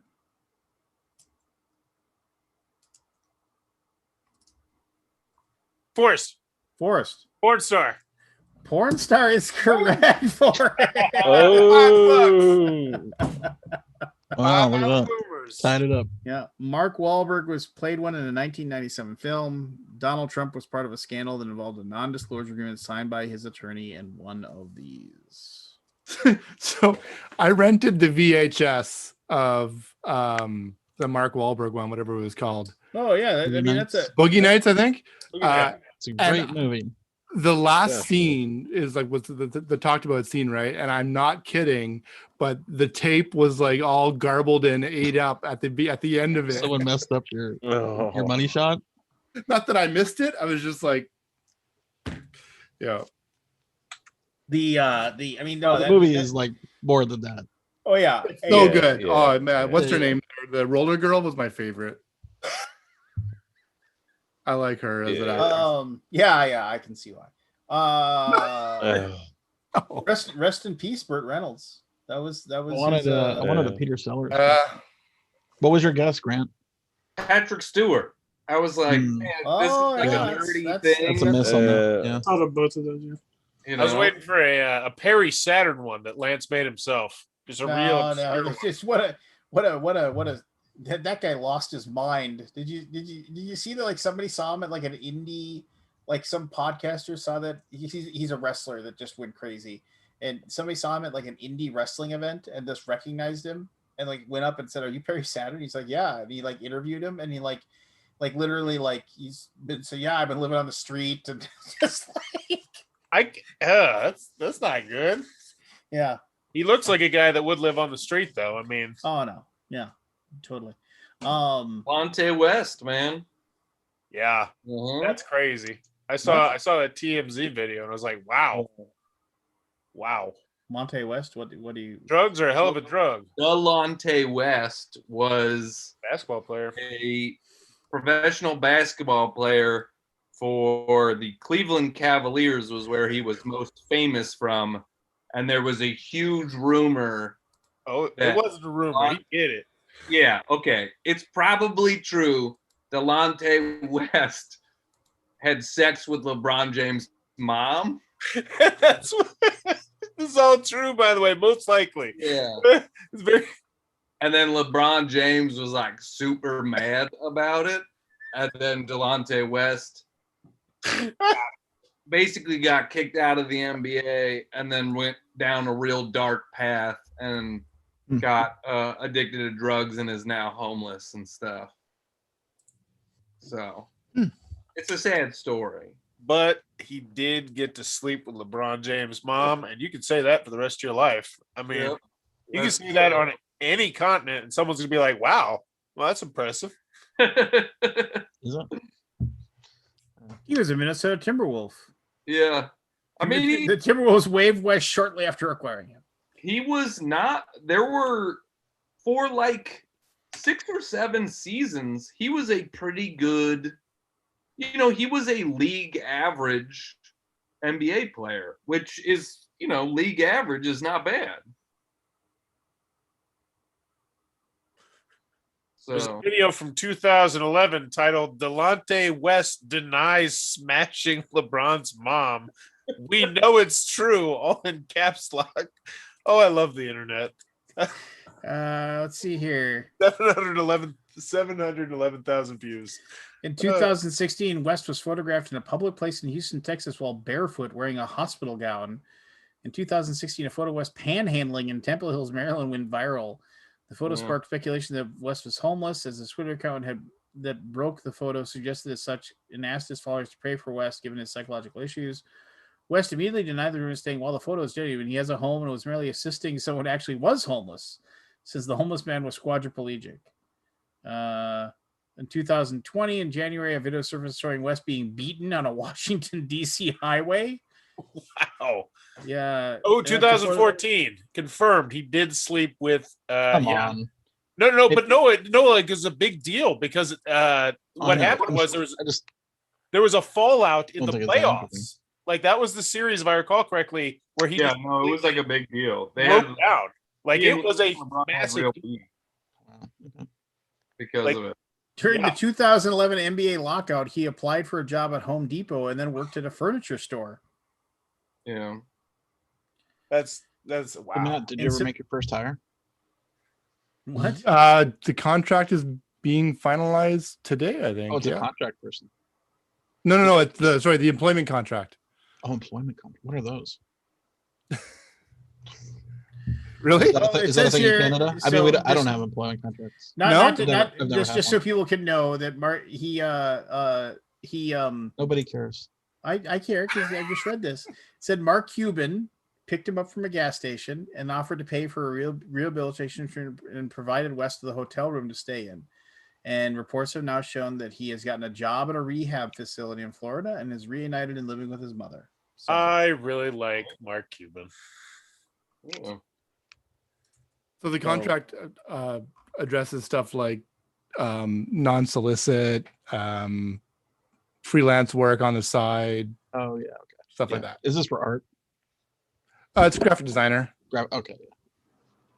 Yeah. So. Yeah, June 1st start date. Cool. Yeah. Do you have an office to work in, or are you just working both at home and stuff? He lives like 20 minutes away from me, so he's just gonna work at home. Oh, that's nice. Yeah. Wow, lucked out. Well, I did. It was between him and 2 guys from the States, and I talked to my lawyer, and he's like, "No, you don't want an American. You don't want to go through that." So, because they'd have to be contract, they'd have to be a contract, like a monthly contract kind of thing. So yeah. I've only ever had one foreign employee, and it was nightmare. I mean, just there are services, but like the shit you have to go through. There are services that you can purchase that actually they become an employee of this company. The foreign company, and then you pay them a fee. Yeah. It's not WeWork, but it's something like that where you hire contractors through this company online. You know what I'm talking about? But you pay the company. I do, but I'm not sure what this particular one you're talking about. But I'm excited because I could use the help. Awesome. Too much business, huh? Yeah, it's going great. And Monday we just opened up our bake shop. So your what shop? How's that going? Bakery. Bakery. It's stupid. Like this morning we sold out of bread 28 minutes after we opened. Wow. I had a dream one day of opening up like a burrito store, a burrito shop. Yeah. A burrito You'd be like, what's the worst that can happen? You could run out of beans. Like that's the worst thing. Yeah. Like Aldi, we're out of beans. Man, we got to shut down for the day. Yeah. You're out of business. I mean, that'd be bad too. Well, I mean, just like, so we used to joke about it in video games because video games is like really fucking hard. And you'd have problems daily. Like you solve 10,000 problems in a video game and you're done. Basically. Oh, I got you. So we were always joke about like, what will we do after we get, make all our money from the video games? Open a burrito store, burrito shop. What's the worst that can happen? You can I run was out of wanting to open beans. up a real nice peanut butter and jelly stand, and like make like really fancy jelly with like dragon Fancy peanut jelly. butter and jellies. But stop They you had a- first. What? My wife said no. I actually I told her I wanted to import like dragon fruit from Vietnam because that's like where they make some really good dragon fruit. I put a little effort into it, like looking Dragon into it. jelly. They had a really fancy grilled cheese restaurant here in Ottawa. Yeah, I mean, if you do stuff Yeah, right, I $20 mean, too. I don't see why not. Yeah, It's not that good. it's not that good. I always feel like I could do better. If I had their Yeah. ingredients, I feel like Well, you're cooking up a storm these days, anyways, Aldi. I'm slowing down.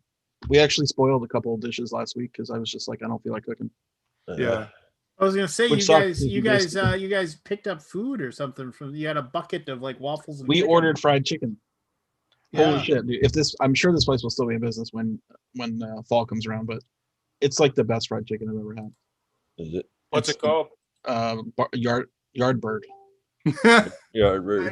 Good. I mean, it's so good. I Yeah. can't even tell you. Yard bird. Yep. Chicken. It's expensive. You can get one chicken for $70. Oh my! 70? 70? Wow. I'm pretty 70. sure you can Four buy an fried actual chickens and a living Coke? chicken for less than $70. We got the chicken and waffles and watermelon for, let me see how much it is. It was not cheap. Oh my goodness! The this whole is- order was like $100. Wow. Was So there it's like once a, it's a special. was there a case of beer in there too, or what? No, it's just good chicken. Ooh, did you try their Pop Tarts? These Pop Tarts look sick. I have not tried the Pop-Tarts, but I've tried a lot. Because we went there, when we first went there was in Vegas. And we're like, no, let's just get this fried, this looks like good fried chicken. And I was like, holy, it was like it's like life-changing fried chicken. Oh my gosh! Yeah. Oh, it's nowhere near me. Damn it. Yeah, Sing they're it, only in Chris. Vegas, Miami. See you, Christian. Yeah, I'm taking off to you guys. See you, bet. Night, gentlemen. Chris, nice to see you, Yeah, buddy. thanks so much. Me and Jen went out to a teppanyaki place, a hibachi place. That was a little awkward, but it turned out to be a pretty nice evening. We were there with there was a black couple, maybe friends or maybe sisters. They were young, like 20s, younger than that, maybe. And once you get over the tension with that, just being around new people, it turned out to be a pretty interesting evening. But there was still that awkwardness there. I noticed that's something I got to work with in people in general because I haven't been around them for 3 years. And we didn't go out. We ordered. But it's fucking amazing fried chicken. $41 for chicken and waffles and watermelon. That's the bar. That's it. It's weird because like a whole chicken is 70, which doesn't make sense mathematically to me. But you could order two halves for like less. Maybe they just don't like making the whole chicken. I don't know. It's weird. It could be. Could But take it's longer to spectacular, brine the it. chicken. Yeah, I kind of slowed down on the cooking. Where'd Matt go? Oh, he's out. I have to go, everybody. But good Good to see you, Grant. All right. When is that? This game designers? Is that free to the public? The game designers thing, or is it? No, it's like $30 for all of the sessions. It's all online. Yeah. How'd you get hooked up with I that? could- What's that? How'd you get hooked up with that? So the people that are part of the team that's running it are the podcast Which Game First. Okay. I have been a guest on the podcast, and they, They're like, do you want to MC it? what's that? They're like, you want to MC it? Yeah, basically, it's just like, hey, you've done a lot of this sort of stuff. You're a comedian. Do you want to MC because you're comfortable like riffing and I was like, yeah, that'd be fun. So, Good for you, man. That's awesome. That's awesome. I mean, it came out of nowhere. Yeah, I mean, I have absolutely no idea what to expect in terms of how many people are supposed to be attending. Yeah, I mean, it's a stellar lineup. Yeah, I mean, they have a lot of good speakers. I'm just curious how they got Reiner Knizia out of it, but I didn't know he did those things. Yeah, I guess don't guess really know. ask and something. Even Ryer's got a hustle these days. Everybody's got a hustle in. Yeah, I don't know much about the like planning of it. I'm just like I've been in a couple of planning meetings this week, just like how's it gonna run? What's the Is it streaming on something, or do you like log into Zoom or something? You know, it's streaming on something because So I you can know get that I access to that. won't have like a full live audience. It's gonna be right? me. Remote. Gotcha. Yeah. Okay. Cool. No, I'll buy a ticket. What's that? I'll buy a ticket. Look at Diamond Jim over here, just Yeah. throwing. It's a Yeah. $30 ticket, man. It's $30. not gonna break the bank. So we'll see. I mean, Cool, man. Yeah, it's awesome. interesting topic. So we do a thing in the fall before BGGCon, although it's been sort of not announced yet because we don't know if we're even having it. Yeah. But it was. Paul, do we having BGCon or not? I hope so. Yeah, I mean, I'm still not pulling the honestly, trigger on it. if you need somebody to do something like this, Aldi, talk to me. Yeah, we'll do. Oh, what is he gonna? He gonna take Well, here's my the thing. job away from So me? normally, I mean, I'm thinking. Graham, remember we did the stand-up comedian? Were you there that year that we did the stand-up comedian at the beginning of? Yeah, I was there. Yeah.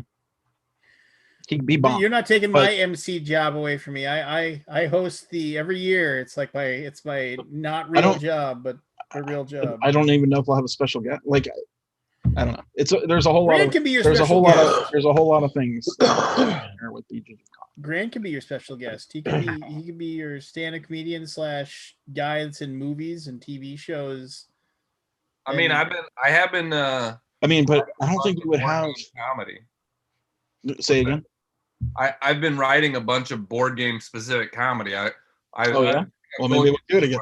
But this guy bombed. Unfortunately, he was like no one like zero laughs. Like I laughed a little because I thought it was funny, but like when I'm laughing, give me one of your bits. Let's hear a bit. The joke that I was working on this past weekend. So I set goals and I do it. So every Sunday I sit down and write board game comedy to try to basically at the end of this year I want an hour. Want a bit? Yeah. Oh, an hour. Wow. Yeah, I want an hour. Because I want to. I mean, to be honest, it would be better if I had more than an hour because then I'm going to start doing this and not everything is going to work. Yeah. I mean, really, you have to write 2 hours to have 1 hour. Wow. That's so much. But you want to hear? I mean, I haven't memorized everything, but here you go, Lance. This is the joke that I was working on. Is this for like the general public or is it for board game like gamers? Only for board game people. It's too specific for the general. You have to know stuff. Yeah. I mean, so this was the one I was working on. I was like, I think board games might be bad for my dating life because the amount of games that I have means that the only people that will date me are people that are into games. Like I can't bring a normal person home because as soon as they walk in and see hundreds of games, they're going to be like, oh no, you don't have hobbies, you have obsessions. Like because a first date question might be like, what are your hobbies? And I'll say like, oh, soccer and haiku poetry and board games. But I'm gonna sorry, and then I have a different thing there. I mean, again, these are all just theoretical stuff at this point. I'm gonna ask them, and then I'm gonna ask them what their hobbies are. But what I really mean is, I'm going to ask them, like, do you like games? But really what I mean is, like, how do you feel about learning the rules to a new game every week for the next 5 years? Huh? How do you feel about that? Yeah. That's sort of what happened to me when I go ahead. Our game collections are overwhelming to non-gamers, right? Yeah. And I don't blame non-gamers because any collection seems crazy to people who aren't collectors. If I went on a date with a lady who was like, yeah, I love bobbleheads, and I went back to her place and she just had hundreds of bobbleheads staring at me, I would be like, man, this lady is going to murder me. So it means that I can only date other board gamers. That's it. But as we all know, that pool is pretty small. Saying I can only date other gamers or other board gamers is sort of like saying I can only date people whose favorite movie ever is Impact. I mean, I guess like it was a solid movie. Your favorite ever? I mean, sure. I'm sure there are other people out there. Good luck finding them. You know. So there you go. That's a bit. Yeah, that's good stuff. Is that funny? Do you think Yes. that'll be funny to Yeah, people? yeah. You get the right crowd for that for sure. Yeah, that's what I mean. It's a Um, very specific audience, but people. I mean, to be honest, what I want to do is I want to go around to comedy stores and do a tour at comedy stores like cafes and things like, sorry, not comedy stores, board game stores and cafes and stuff. I want to do a tour around the country doing that to like work out this stuff. And then I would like to shoot a special at a convention. Do an hour in front of at a convention, actually pay a whole team to like shoot a whole thing, and then either, you know, do it on Kickstarter or put it out directly to people or something like that. That sounds like a great idea. Yeah, for sure. I mean, it's something that's never been done before, and it's something that I feel like I'm one of the only people that can bring that to the hobby. You know, It might be. so Yeah. I'd like to. It's So I definitely remember- like it's definitely your own thing, right? I mean, Yeah. You got a lane. The guy who did BGG Con. So it was election time. It was when it was Romney versus Obama. Okay. I think that's the year it was. So he made all these jokes about the Republican field. So he wasn't doing like board game humor. No, he was doing board game humor. He did like a Dominion joke. He did I wish I had it like tape recorded or something. I thought it was funny, but like when you're in a room of 3,000 people that want to just get free stuff, Yeah. you're like, unless you're really goddamn funny, it was a little painful. Yeah. But it was worth a try. And I put him on the spot too. I'm like, do you want to do the bits? And he goes, oh, let me work it up. You know, like he goes, I got a solid 5 minutes. I'm like, and it was a long 5. Like it was, you could feel it. You know? Even though 5 minutes is not really that long. Yeah. Anyway. well, when you're dying, Yeah. Well, you could hear like tiny pockets of laughter, right? Like it hit with some people, but not with the whole. Yeah, I mean, I think it's definitely like the type of thing that should be in a separate room at a con. You want to have people that are interested. That's what I mean. Not It's like just spring it in. advertised, people can come and see it, but you're not holding people hostage to it. well, that's one of the weird things too about BGG Con is that, I mean, yeah, people show up for like some of the events, but a lot of them, I mean, a lot of people just sequester themselves in their little spot and just play their games. Yeah. It's a hard sell because you're taking people away from doing what they came for, which is playing games, right?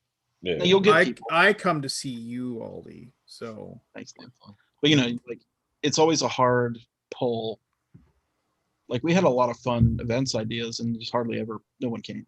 Yeah. Like we used to do a photo safari where you would take pictures and develop them. We had like printers and everything where people would make like a page, you know, like a poster with photos of everything with a theme, and shooting for humor, and had like 6 people show up. well, that's just it's tough to get buy-in on that stuff. Yeah, no, I know. So Yeah. just want to come for the games.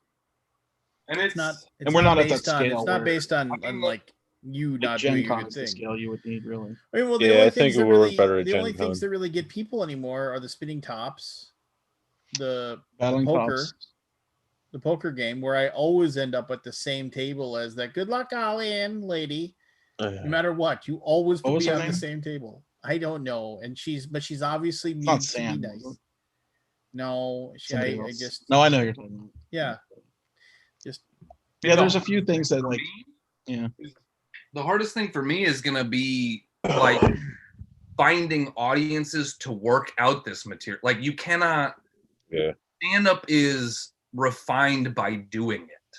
You can't do it like. Can't do it in. Yeah, I don't want to film a special with stuff that I'm doing for the 5th time. You know what I mean? Yeah.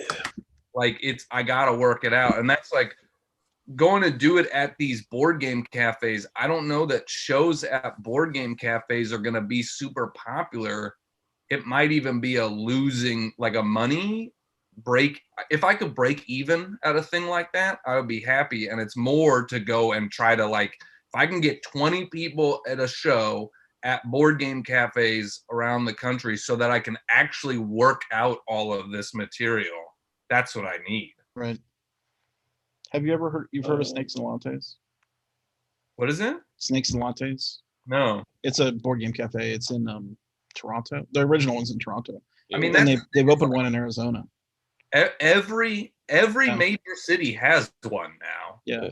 So there's plenty of places to Do you have a problem doing comedy where people aren't expecting it?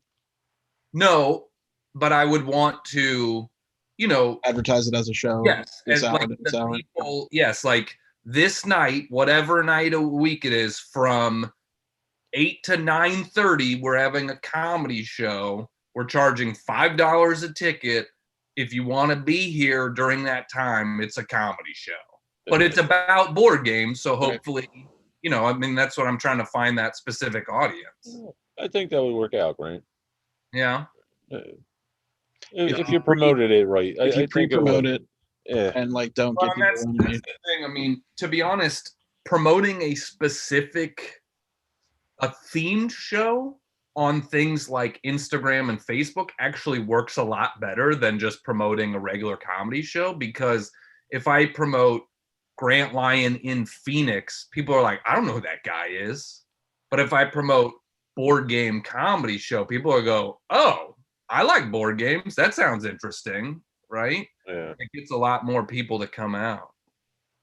Should hook you up with that guy from the guy who plays the voice of Winnie the Pooh. What was his name? I know who you're talking about. I can't think of Travis. his name right now, though. Travis. Yeah.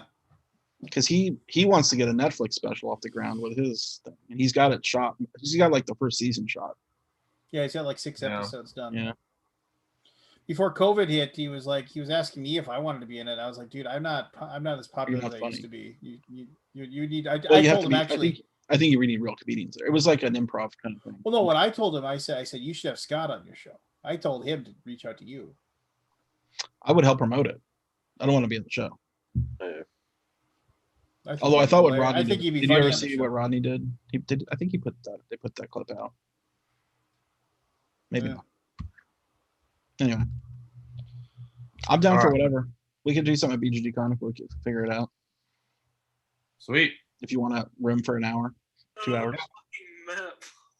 Well, Yeah, I'd be interested. it's almost 1. All right. I do have to go. Yeah, you have to go. I should go to bed too. It's cleanup week and gotta throw everything out of the house that we want to get rid of. So Good to see do you. you guys have that? Do you guys have that around your areas? Grant, do you have that where you can throw anything you want to get rid of on your sidewalk and the city comes Yeah, up and it's picks it like up? once or twice a year. Yeah. Yeah. Yeah, Ours so- is on Friday, so we got to dig all the stuff up that we want to get rid of. But I mean, we live in a neighborhood. We can set anything out on the curb and it'll be gone. Yeah. We had Yeah. that in my old neighborhood. Yeah. If I'm ending this. If you guys do want to hear the inside baseball on the game, I'll tell you the inside baseball on that if you want to hang out for us. But